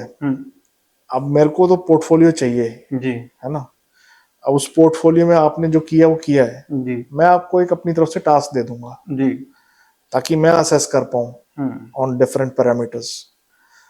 उसमें अगर आप खरे उतरते हो तो फिर आपको एंट्रेंस, मतलब आपके इंटरव्यूज को लेके या लैंग्वेज स्किल्स को लेके बैरियर्स कम होते जाएंगे। ओके। अदरवाइज सभी कंटेंट ऐसा भी नहीं है कि सब कुछ मीनिंगफुल चीजें कर रहे हैं जी, कोई बहुत नॉनसेंस काम भी हो रहा है। तो हर चीज को हम आर्टिस्ट की आई साइड से नहीं देख सकते, भाई ये आर्टिस्ट है या बड़ा टेक्निकल काम किया, बड़ा अच्छा किया। बट अगर हाँ कोई एस्पायरेंट है, इसमें पढ़ के अपना करियर बनाना चाहता है कुछ सीख के, तो फिर ये अपॉर्चुनिटी है, एक बहुत अच्छा रास्ता है। ਕਿਉਂਕਿ ਮਤਲਬ ਕਿ ਜਿਹੜੇ ਟੋਕਰਾ ਟੀਵੀ ਵਾਲੇ ਨੇ ਬਾਈ ਹੋਣੀ ਨੇ ਸ਼ਰਨ ਬਾਈ ਅਤੇ ਨਾਲ ਇੱਕ ਹੋਰ ਬਾਈ ਨੇ, ਮਤਲਬ ਤੁਹਾਡੇ ਦੋਨਾਂ ਲਈ ਰਾਸਤੇ ਖੁੱਲੇ ਆ ਜਰਮਨੀ ਦੇ। ਸੋ ਤੁਸੀਂ ਜ਼ਰੂਰ ਆਪਣਾ ਜਰਮਨੀ ਦੇ ਵਿੱਚ ਸਟੱਡੀ ਵੀਜ਼ਾ ਅਪਲਾਈ ਕਰਿਓ, ਹੈ ਨਾ। ਸੋ ਇੱਕ ਸਰ ਚੀਜ਼ ਹੋਰ ਸੀਗੀ ਇਹਦੇ ਵਿੱਚ, ਜਿਹੜੇ ਹੁਣ ਸਭ ਤੋਂ ਜ਼ਿਆਦਾ ਫੇਮਸ ਜਰਮਨੀ ਜੋ ਸਾਨੂੰ ਲੱਗ ਰਿਹਾ ਸੀ ਤਾਂ ਹੋਇਆ ਗੈਪ ਅਸੈਪਟੇਬਲ ਹੈ। ਕਿੰਨੇ ਕੁ ਸਾਲ ਤੱਕ ਦਾ ਗੈਪ ਅਸੈਪਟੇਬਲ ਹੈ ਜਰਮਨੀ ਦੇ ਵਿੱਚ? सर गैप जो है अपने आप में एक नेगेटिव सा वर्ड है, जी मैं इसको ये समझता हूँ। जी। आपने +2 करी, हम्म अब नीट का एग्जाम अगस्त में हुआ, हम्म। आप कुछ कर रहे हो ना, एग्जाम अपीयर हो रहे हो, जी। आप आयल्स कर रहे हो, हम्म। कुछ ना कुछ कर रहा है कोई। जी। अब बिल्कुल ही गैप के कुछ किया ही नहीं, हम्म। तो वो एक्सेप्टेबल उस सेंस में है कि आप मीनिंगफुली कहीं ऑक्यूपाइड हो। ओके +2 के बाद गैप के रीजंस क्या हैं? ਸਰ ਗੈਪ ਦੇ ਰੀਜ਼ਨ ਕਾਫੀ ਫੈਮਿਲੀ ਪ੍ਰੋਬਲਮਸ ਹੀ ਆ ਜਾਂਦੀਆਂ ਨੇ। ਹੁਣ ਖੇਤੀ ਨੂੰ ਤੁਸੀਂ ਕਿਹੜੀ ਜੌਬ ਦੇ ਵਿੱਚ ਕੰਸੀਡਰ ਕਰ ਸਕਦੇ ਹੋ, ਜਾਂ ਕਾਫੀ ਇਦਾਂ ਦੀਆਂ ਪਰਿਵਾਰ ਦੀਆਂ ਜ਼ਿੰਮੇਵਾਰੀਆਂ ਵੀ ਆ ਜਾਂਦੀਆਂ ਨੇ, ਉਹ ਤਾਂ ਫਿਰ ਇੱਕ ਤਰ੍ਹਾਂ ਦਾ ਗੈਪ ਹੀ ਹੋਇਆ ਨਾ ਇਹਦੇ ਵਿੱਚ। सर खेती तो फुल टाइम प्रोफेशन है। ਹੂੰ अगर कोई बच्चा अपनी फैमिली को सपोर्ट कर रहा है, फादर को सपोर्ट कर रहा है फील्ड्स में, ਹੂੰ या और चीजें मैनेज कर रहा है एग्रीकल्चर से रिलेटेड, वो कंसिडर की जाती हैं। ਸਰ ਕਿੱਦਾਂ ਕੰਸੀਡਰ ਕਰ ਸਕਦੇ ਆਪਾਂ? +2 ਨਾਨ ਮੈਡੀਕਲ ਦੇ ਵਿੱਚ ਕਰੀ ਹੈ, हम्म, ਦੈਨ ਉਹਨਾਂ ਨੇ ਚਲੋ ਬੈਂਡ ਸਕੋਰ ਲੈ ਲਿਆ, +2 2015 ਦੇ ਵਿੱਚ ਕੀਤੀ, ਬੈਂਡ ਸਕੋਰ ਲਏ ਉਹਨਾਂ ਨੇ 2022 ਦੇ ਵਿੱਚ। ਫਾਰਮਿੰਗ ਨੂੰ ਹੁਣ ਤੱਕ ਮੈਨੂੰ ਨਹੀਂ ਲੱਗਦਾ ਕੋਈ ਕੰਸਲਟੈਂਟ ਇਹ ਚੀਜ਼ ਕਹਿ ਰਿਹਾ ਜੀ ਫਾਰਮਿੰਗ ਤੁਹਾਡੇ ਅਸੀਂ ਵਰਕ ਐਕਸਪੀਰੀਅੰਸ ਦੇ ਵਿੱਚ ਲਾ ਸਕਦੇ ਹਾਂ। नहीं, इसे वर्क एक्सपीरियंस नहीं कहते, इसे कहते हैं आपका जो एकेडमिक गैप हुआ है जी। उसको आप जस्टिफाई कैसे कर रहे हो। एक्सप्लेनेशन देवांगे ਜਿਹੜੀ हाँ, ਉਹਨਾਂ ने ये कहा एक्सप्लेनेशन जस्टिफाइएबल है। है। जी। अब ये तो कोई नहीं कहेगा कि मैं जी बेड पे लेटा था और रील्स देख रहा था, ये तो ऑल टुगेदर एक नेगेटिव प्रोफाइल है। लैंग्वेज के लिए तो कुछ किया होगा, 2 बारी दिया होगा एस, 2 बारी पीटी दिया होगा, कुछ तो किया होगा। जी अगर एस्पायरेंट है तो जरूर कुछ ना कुछ किया होगा। जी। हाँ, सोच रहे थे, प्लान कर रहे थे, फिर भी लोग जो है बैचलर्स में एडमिशन ले लेते हैं कहीं ना कहीं, है ना। अब उसको कंसिडर नहीं, वो कहते हैं हमारा गैप था, पूछो क्या किया, क्या कि हाँ बीए में एडमिशन लिया था, आईएलटीएस भी करी थी, थोड़ी देर और बात करो पता चलता है स्पोर्ट्स भी खेलता है, कहीं कबड्डी खेल रहा है, कहीं हॉकी खेल रहा है। जी। तो एक्चुअली गैप किसी का नहीं होता है, कुछ ना कुछ तो कोई कर ही रहा होता है। आप बैठो, बात करो, पूछो उनसे, उनके इंटरेस्ट देखो, उसमें कहीं जस्टिफाई हो सके तो चीजें एक्सेप्ट है। ओके। हाँ, मतलब बड़े बड़े गैप के बाद भी, एकेडमिक की गैप के बाद भी बच्चों को एक्सेप्ट किया है, वीजा दिया है, वो वहाँ अच्छे फ्लरिश कर रहे हैं। ਸੋ ਜਿਹੜਾ ਮੇਰਾ ਸਭ ਤੋਂ ਮੈਂ ਪਹਿਲਾਂ ਕੁਐਸਚਨ ਪੁੱਟ ਕੀਤਾ ਸੀਗਾ ਕਿ ਕਿੱਦਾਂ ਦੀਆਂ ਰਿਕੁਆਇਰਮੈਂਟਸ ਰਹਿੰਦੀਆਂ ਨੇ ਜਰਮਨੀ ਸਟੱਡੀ ਵੀਜ਼ਾ ਵਾਸਤੇ? सर ऑन एंड एवरेज जो है ना प्रोफाइल, अगर एकेडमिक असेसमेंट पे जाओ तो 5.5 बैंड्स इक्वलेंट जो है, चाहे आप पीटी में जा रहे हो, आईएलटीएस में जा रहे हो, टॉफल में जा रहे हो, एक मिनिमम बार 5.5 है। ओके। ठीक है, नॉट लेस देन 5.5 कंसिडर करते हैं, बट 5 भी चल जाता है अगर प्रोफाइल प्रॉमिसिंग है डिफरेंट फील्ड से। तो जी। मिनिमम परसेंटेज 50 रिक्रूटमेंट के लिए, बट अगर वीजा के लिए आप थोड़ा सा ज्यादा होपफुल होकर चलना चाहते हो तो वो 60 दिखना अच्छा है प्रोफाइल पे, क्योंकि एपीएस पे परसेंटेज भी लिखी आती है। जी। जिस दिन एपीएस सर्टिफिकेट आएगा, ये कोर्स +2 किया, सीबीएसई किया, ये परसेंटेज 60, आईएलटीएस में 6, जी। वो आपके डॉक्यूमेंट्स से पहले एपीएस देखते हैं और उसमें थोड़ा सा भी एकेडमिक आपका प्रोफाइल दिखेगा वो आपको वेटेज ही देगा। बिल्कुल ही वीक प्रोफाइल के लिए आप भी कॉन्फिडेंट नहीं होगे, कैंडिडेट भी कॉन्फिडेंट नहीं होगा, उस चांसेस में कभी कभी एम्बेसी इंटरव्यू के लिए भी बुला लेता है। ओके। तो मतलब ऑन एन एवरेज आप 55+। और परसेंटेज की रिक्वायरमेंट रहती है? तो वही मैं आपको ये बता रहा था ना, बेसिक +2 में अगर आप 55+ हो तो एक, और बैचलर तो बाद, बैचलर के बाद भी 55 सर, स्ट्रीम जेड़ा मर्जी हो। हाँ, साइंस टेक्नोलॉजी हो, आपका आर्ट्स हो, क्योंकि यहाँ तो स्पोर्ट्स में भी अपॉर्चुनिटीज हैं। हाँ बिल्कुल। और सर फीस कितनी रह जाती है university? On an average sir 5500 Euros जो एवरेज फीस है। अगर कोई 6.5 बैंड्स वाला है, 90% वाला है, उनके लिए स्पेशल स्कॉलरशिप्स है। कितने तक स्कॉलरशिप मिल जाती है? सर अगर 90+ है, 6.5 बैंड्स हैं तो अप टू 33% है। ओके। और कुछ और अचीवर्स हैं जिनके लिए और अर्ली बर्ड्स वगैरह हैं, तो मोर और सो जो है वो 4000 पे आ जाती है पर सेमेस्टर फीस। ओके। सो ये भी एक बहुत बड़ा बेनिफिट है कि स्कॉलरशिप भी जर्मनी दे रहा है। एक सर होर भी सीगा ਹੁਣ ਯੂਨੀਵਰਸਿਟੀ ਇੰਗਲੈਂਡ ਦੀ ਹੈ, हम्म ਕੈਂਪਸ ਉਹਨਾਂ ਦਾ ਜਰਮਨ ਦੇ ਵਿੱਚ ਹੈ, हम्म। ਕਿ ਉੱਥੇ ਸਟੂਡੈਂਟ ਨੂੰ ਜਾ ਕੇ ਸਟੱਡੀ ਕਰਨੀ ਚਾਹੀਦੀ ਹੈ ਜਾਂ ਨਹੀਂ? सर इसमें एक और चीज़ है। अब कुछ यूनिवर्सिटीज के कैंपसेस जो हैं एफिलेटेड हैं यूके से या अदर यूरोपियन कंट्रीज से, जी उसमें जर्मनी ने अभी रिसेंटली एक रूलिंग करी है कि आप फाइल सबमिशन के लिए वीएफएस में नहीं, डायरेक्ट एम्बेसी में हो। ओके। कहीं ना कहीं वो स्क्रूटनाइज करना चाहते हैं, ये जानना चाहते हैं कि अगर आपका एम स्टडी इन जर्मनी है तो आप जर्मन यूनिवर्सिटी या जर्मन कोर्स प्रोवाइडर ना पिक करके दूसरा कोर्स प्रोवाइडर क्यों पिक कर रहे हो? अब इसके वैलिड रीजंस भी हैं जी, क्योंकि कुछ स्पेसिफिक कोर्सेज ऐसे हैं उनके पास, ड्यूरेशंस ऐसे हैं या कुछ बेनिफिट्स वो ऐसे दे रहे हैं जी कि स्टूडेंट्स पिक करते हैं वो कोर्स।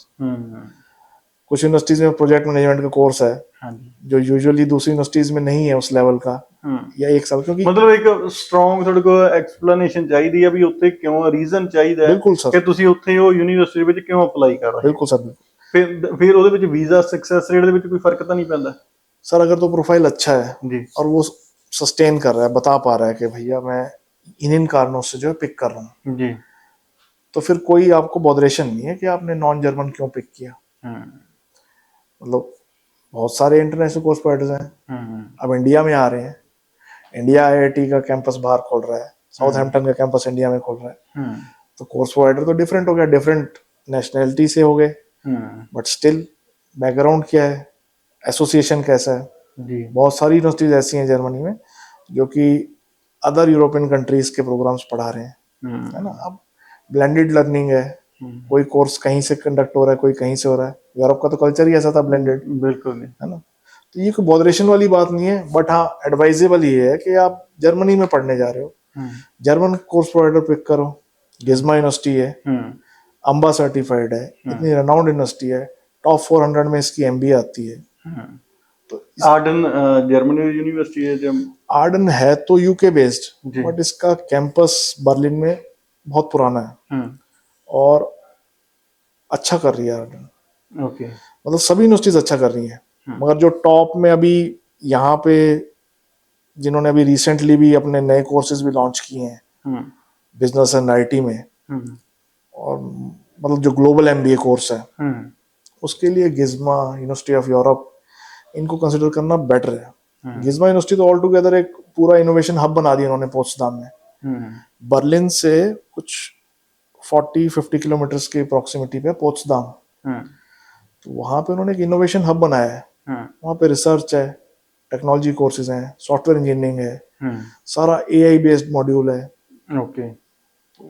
ਇੱਕ ਸਾਡੇ ਕੋਲ ਸਟੂਡੈਂਟ ਆਇਆ ਸੀ ਸਰ, ਕਿਸੇ ਪਬਲਿਕ ਯੂਨੀਵਰਸਿਟੀ ਨੂੰ, ਚਲੋ ਮੈਂ ਯੂਨੀਵਰਸਿਟੀ ਦਾ ਨਾਮ ਤਾਂ ਨਹੀਂ ਲੈਣਾ ਚਾਹੁੰਦਾ, ਚਲੋ ਮੈਨੂੰ ਤਾਂ ਐਪਲੀਕੈਂਟ ਨੇ ਦੱਸ ਹੀ ਦਿੱਤਾ ਸਾਰਾ। ਉਹ ਕਹਿੰਦਾ ਜੀ ਮੈਨੂੰ ਪਹਿਲਾਂ ਤਾਂ ਯੂਨੀਵਰਸਿਟੀ ਨੇ ਕੋਈ ਡਾਕੂਮੈਂਟ ਨਹੀਂ ਦਿੱਤਾ, ਪਬਲਿਕ ਯੂਨੀਵਰਸਿਟੀ ਦੀ ਗੱਲ ਕਰ ਰਹੇ ਜਰਮਨੀ ਦੀ। ਫਿਰ ਉਸ ਤੋਂ ਬਾਅਦ ਜਦੋਂ ਐਪਲੀਕੈਂਟ ਨੇ ਰਿਫੰਡ ਪਾਇਆ, ਉਹ 2 ਸਾਲਾਂ ਬਾਅਦ 70% ਰਿਫੰਡ ਕਰ ਰਹੀ ਹੈ ਯੂਨੀਵਰਸਿਟੀ। ਫਿਰ ਉਸ ਤੋਂ ਬਾਅਦ 30% ਦੀ, ਉਸ ਤੋਂ ਬਾਅਦ ਉਹਨੂੰ 8 ਮਹੀਨੇ ਫੇਰ ਹੋ ਗਿਆ ਉਹ 2 ਸਾਲ ਤੋਂ ਬਾਅਦ, ਕਿ ਉਹਦਾ ਫੇਰ ਨਹੀਂ ਜਰਮਨੀ ਦੀ ਯੂਨੀਵਰਸਿਟੀ ਨੇ ਰਿਫੰਡ ਪਾਇਆ। ਕਿ ਇਹਨਾਂ ਯੂਨੀਵਰਸਿਟੀਜ਼ ਵਾਸਤੇ ਸਾਡੇ ਕੋਲੇ ਕੋਈ ਲੀਗਲੀ ਐਕਸ਼ਨ ਹੈ ਜੋ ਅਸੀਂ ਲੈ ਸਕਦੇ ਹਾਂ ਕਿ ਯਾਰ ਐਟਲੀਸਟ ਤੁਸੀਂ ਸਟੂਡੈਂਟ ਦੇ ਜਿਹੜੇ ਪੈਸੇ ਨੇ ਉਹ ਚੰਗੇ ਢੰਗ ਨਾਲ ਵਾਪਸ ਤਾਂ ਕਰ ਦਿਓ, ਕਿਉਂਕਿ 3 ਸਾਲ ਦਾ ਰਿਫੰਡ ਨਾ ਕਰਨਾ ਉਹ ਵੀ ਕਿਤੇ ਨਾ ਕਿਤੇ ਆਪਾਂ ਉਹਨਾਂ ਨੂੰ ਲੀਗਲ ਤਰੀਕੇ ਦੇ ਨਾਲ ਕੋਈ ਨੋਟਿਸ ਭੇਜ ਸਕਦੇ ਹਾਂ, ਜਾਂ ਕਿਸੇ ਵੀ ਸਟੂਡੈਂਟ ਦੀ ਫੀਸ ਦਾ ਰਿਫੰਡ ਹੋਵੇ ਨਾ एटलीस्ट। सर ये अब मार्केट में किसी को इस तरह का एक्सपीरियंस हुआ सुनने में बड़ा अजीब लगता है जी, और जैसे कि पब्लिक यूनिवर्सिटीज में जर्मनी में तो फीस ही नहीं है जी। अब वो कहाँ किस कारण से कैसे उसका पैसा फंसा। ਸਰ ਮੈਂ ਯੂਨੀਵਰਸਿਟੀ ਵੈਰੀਫਾਈ ਕੀਤੀ ਸੀਗੀ, ਯੂਨੀਵਰਸਿਟੀ ਵੀ ਪਬਲਿਕ ਯੂਨੀਵਰਸਿਟੀ ਹੈ। ਹੁਣ ਉਹ ਹੋ ਸਕਦਾ ਹੈ ਯੂਨੀਵਰਸਿਟੀ ਦੀ ਐਡਮਿਨਿਸਟ੍ਰੇਸ਼ਨ ਦਾ ਕੋਈ ਨਾ ਕੋਈ ਵਿੱਚ ਰੋਲ ਹੋਵੇ, ਜਾਂ ਹੋ ਸਕਦਾ ਹੈ ਉਹਦੇ ਕੰਸਲਟੈਂਟ ਦਾ ਵਿੱਚ ਕੋਈ ਰੋਲ ਹੋਵੇ, ਜਾਂ ਹੋ ਸਕਦਾ ਜਿਹੜੇ ਇੱਥੇ ਰਿਪਰੈਜ਼ੈਂਟੇਟਿਵ ਨੇ ਉਹਨਾਂ ਦੇ ਵਿੱਚ ਕੋਈ ਨਾ ਕੋਈ ਰੋਲ ਹੋਵੇ। अब सिचुएशन ऐसी ना सर, सब लोग जर्मनी कर नहीं रहे, ज्यादा पता नहीं है, इस वजह से जो है, जैसे आप लोग अच्छे कंसल्टेंट्स हो, इतने से टाइम से एस्टेब्लिश्ड हो जी, 3-4 जगह आपकी प्रेजेंस है हरियाणा पंजाब में, जी, नेटवर्क है पूरा, इसीलिए मैं पुश कर रहा था कि आप लोग जर्मनी करें, जी, क्योंकि एक तो स्ट्रॉन्ग वर्ड जाए मार्केट में, जी, एक प्रोफाइल अच्छा आए, मिस सेलिंग ना हो, जी, गाइडेंस अच्छी हो, प्री डिपार्चर सपोर्ट से लेके और पोस्ट डिपार्चर वहां पे कोई प्रॉब्लम आ रही है, बेसिक सी चीज रिफंड्स होती है, जी, गस ब्रांड की यूनिवर्सिटीज हैं और मीडिया डिजाइन स्कूल्स हैं, मैक्रोमीडिया यूनिवर्सिटी है, इनके रिफंड्स बड़े क्लियर हैं, एग्रीमेंट साइन होता है। फिर भी जो है जर्मन एडमिनिस्ट्रेशन बड़ा स्ट्रांग है, अगर किसी बच्चे को प्रॉब्लम आ रही है एडमिनिस्ट्रेशन को लिखे। बिल्कुल। अब दोनों एंड की सिचुएशन जानना बहुत जरूरी है। यहाँ एग्रीमेंट में तो दोनों पार्टी हैं, स्टूडेंट भी पार्टी है, यूनिवर्सिटी भी पार्टी है, और आप भी एक पार्टी हो, है ना। अब क्या उसके सिनेरियोस चेंज हुए, किस वजह से पुल आउट हुआ, क्योंकि यहाँ तो अगर रिफ्यूजल है तो भी 100% रिफंड है जी। कोई और ऐसा कारण हो गया, बच्चे के साथ कोई मिसहैपनिंग हो गई, परिवार में कोई ट्रेजेडी हो गई, तब भी बच्चों ने पूरा रिफंड लिया है। कभी ऐसा नहीं, टाइम जरूर लग जाता है कई बारी जी। ਚਲੋ ਸਰ ਮਹੀਨੇ 2 ਮਹੀਨੇ ਦਾ ਅਸੀਂ ਮੰਨਦੇ ਹਾਂ, ਕਈ ਵਾਰ ਟ੍ਰਾਂਜੈਕਸ਼ਨ ਦੇ ਵਿੱਚ ਵੀ ਟਾਈਮ ਲੱਗ ਜਾਂਦਾ ਹੈ, ਐਡਮਿਨਿਸਟ੍ਰੇਸ਼ਨ ਦਾ ਕੋਈ ਪ੍ਰੋਸੈਸ ਹੁੰਦਾ ਉਹਦੇ ਵਿੱਚ, ਪਰ ਸਰ ਕਿੱਥੇ 2 ਮਹੀਨੇ ਕਿੱਥੇ 3 ਸਾਲ। हाँ, ये मुझे ऐसा लगता है कि कुछ ना कुछ इसमें गड़बड़ रही है। ਇਦਾਂ ਦਾ ਉੱਥੇ ਕੌਂਸੂਲੇਟ ਹੈ ਜਾਂ ਕੌਂਸੂਲੇਟ ਨੂੰ ਆਪਾਂ ਕੰਪਲੀਟ ਕਰ ਸਕਦੇ ਹਾਂ, ਕਿਉਂਕਿ ਸਾਨੂੰ ਇਹ ਹੁੰਦਾ ਵੀ ਕੋਈ ਵੀ ਸਟੂਡੈਂਟ ਆਇਆ ਨਾ, ਐਟਲੀਸਟ ਜੇ ਤੁਹਾਡੇ ਦਰ ਤੇ ਕੋਈ ਬੰਦਾ ਆ, ਤੁਸੀਂ ਉਹਦੀ ਜੋ ਵੀ ਉਹਦੀ ਇੱਛਾ ਉਹ ਪੂਰੀ ਕਰੀ। हाँ, सॉल्यूशन देना तो देखो कंसल्टेंट का काम है। बिल्कुल सही गल है सर, और आप तो इस बैकग्राउंड से भी हो जी। तो सिचुएशन ऐसी जब आए आपको, तो जर्मन अथॉरिटीज पूरा सीनेट अप्रूव्ड है वहां पे academic system, okay, parliament approve करता है यूनिवर्सिटी को, कोर्स को। तो जब वो अप्रूवल सिस्टम तक इतना ध्यान दे रहे हैं, तो ऐसा तो नहीं है कि कोई जना खना कहीं कोने में अपना कॉलेज लिख दे और वहां पे कोर्स शुरू कर दे। उनका कुछ ना कुछ अमाउंट वहां पे डिपॉजिट भी होता है जी। हर कंट्री ने कुछ अपना मैकेनिज्म बनाया है जी। इस तरह की सीरियस इश्यूज को रिपोर्ट करना बहुत जरूरी है, ओके, है ना। ऑसलैंड बेहोर्दे में, एलियंस अथॉरिटी में इसकी पूरी एक एस्केलेशन मैट्रिक्स है। आप मेल लिख सकते हो, रिप्रेजेंट कर सकते हो, यहाँ तक कि लीगल कंसल्टेशन फ्री है इंटरनेशनल स्टूडेंट्स को, ओके, ऑनलाइन मिल जाती है आपको, ओके। इस तरह के इश्यूज को रिपोर्ट करना बहुत जरूरी है। यहाँ तक कि गवर्नमेंट ऑफ इंडिया भी इनिशिएटिव्स लेती है, ओके। अगर यहाँ भी आप मिनिस्ट्री ऑफ एक्सटर्नल अफेयर्स से हेल्प सीख करोगे, तो इस तरह के कैंडिडेट्स को पुश किया जा सकता है। बट मैं क्योंकि जिन इंस्टीट्यूट्स को रिप्रेजेंट करता हूँ, उनका ट्रैक रिकॉर्ड बहुत अच्छा है, हम भी यही मार्केट में ही ऑपरेट करते हैं, कभी आपने इनके नाम नहीं सुने होंगे कि यहाँ रिफंड फंसा हुआ है जी। बिल्कुल, कभी भी नहीं सुने सर। मेरा भी ये फर्स्ट एक्सपीरियंस ਸੀਗਾ ਵੀ ਕੋਈ ਕਲਾਇੰਟ ਮੈਨੂੰ ਇਹ ਕਹਿ ਰਿਹਾ ਵੀ ਸਰ ਮੈਂ ਉੱਥੇ ਅਪਲਾਈ ਕੀਤਾ ਸੀਗਾ ਜੀ, ਉਹ ਯੂਨੀਵਰਸਿਟੀ ਵਿੱਚ, ਮੇਰਾ ਇਹਦਾ ਕੋਈ ਸੋਲੂਸ਼ਨ ਕੱਢ ਕੇ ਦਿਓ। ਸੋ ਮਤਲਬ ਕਿ ਹੁਣ ਆਪਾਂ ਇਹ ਕਹਿ ਸਕਦੇ ਹਾਂ ਕਿ ਤੁਸੀਂ ਕੋਈ ਵੀ ਫੀਸ ਪੇ ਕਰਦੇ ਹੋ ਜਰਮਨੀ ਦੇ ਵਿੱਚ, ਤਾਂ ਤੁਹਾਡੀ 110% ਉਹਦੇ ਵਿੱਚ ਸੇਫ 100% सेफ है। बल्कि कुछ यूनिवर्सिटीज तो ऐसी हैं जो एप्लीकेशन फीस भी नहीं काटती हैं आपके रिफ्यूजल के बाद, ओके। ਸੋ ਬਾਕੀ ਮੈਨੂੰ ਲੱਗਦਾ ਕਿ ਜਰਮਨੀ ਸਟੱਡੀ ਵੀਜ਼ਾ ਨੂੰ ਲੈ ਕੇ ਸਾਡੇ ਜਿਹੜੇ ਸਾਰੇ ਡਾਊਟ ਸੀਗੇ, ਇਹ ਵੀਡੀਓ ਦੇ ਵਿੱਚ ਸਾਰੇ ਕਲੀਅਰ ਹੋ ਚੁੱਕੇ। ਇਨ ਕੇਸ ਤੁਹਾਡਾ ਕੋਈ ਇਹ ਟੌਪਿਕਸ ਤੋਂ ਇਲਾਵਾ, ਇਨ ਕੇਸ ਤੁਹਾਡਾ ਇਸ ਟੌਪਿਕ ਤੋਂ ਇਲਾਵਾ ਵੀ ਕੋਈ ਕੁਐਸਚਨ ਹੈ, ਤੁਸੀਂ ਨੀਚੇ ਕਮੈਂਟ ਸਾਨੂੰ ਕਰ ਸਕਦੇ ਹੋ, ਸਾਡੀ ਟੀਮ ਦੇ ਨਾਲ ਕਾਲ ਤੇ ਗੱਲ ਕਰ ਸਕਦੇ ਹੋ, ਜਾਂ ਸਾਡੇ ਆਫਿਸ ਦੇ ਵਿੱਚ ਵਿਜ਼ਿਟ ਕਰ ਸਕਦੇ ਹੋ। ਸੋ ਜੁੜੇ ਰਹੋ ਸਾਡੇ ਚੈਨਲ ਦੇ ਨਾਲ। ਅਗਲੀ ਵਾਰ ਫੇਰ ਮਿਲਾਂਗੇ ਕਿਸੇ ਨਵੇਂ ਰਿਪਰੈਜ਼ੈਂਟੇਟਿਵ ਦੇ ਨਾਲ, ਕਿਸੇ ਹੋਰ ਕੰਟਰੀ ਦੇ ਸਟੱਡੀ ਵੀਜ਼ਾ ਨੂੰ ਲੈ ਕੇ। Thank you so much. Thank you.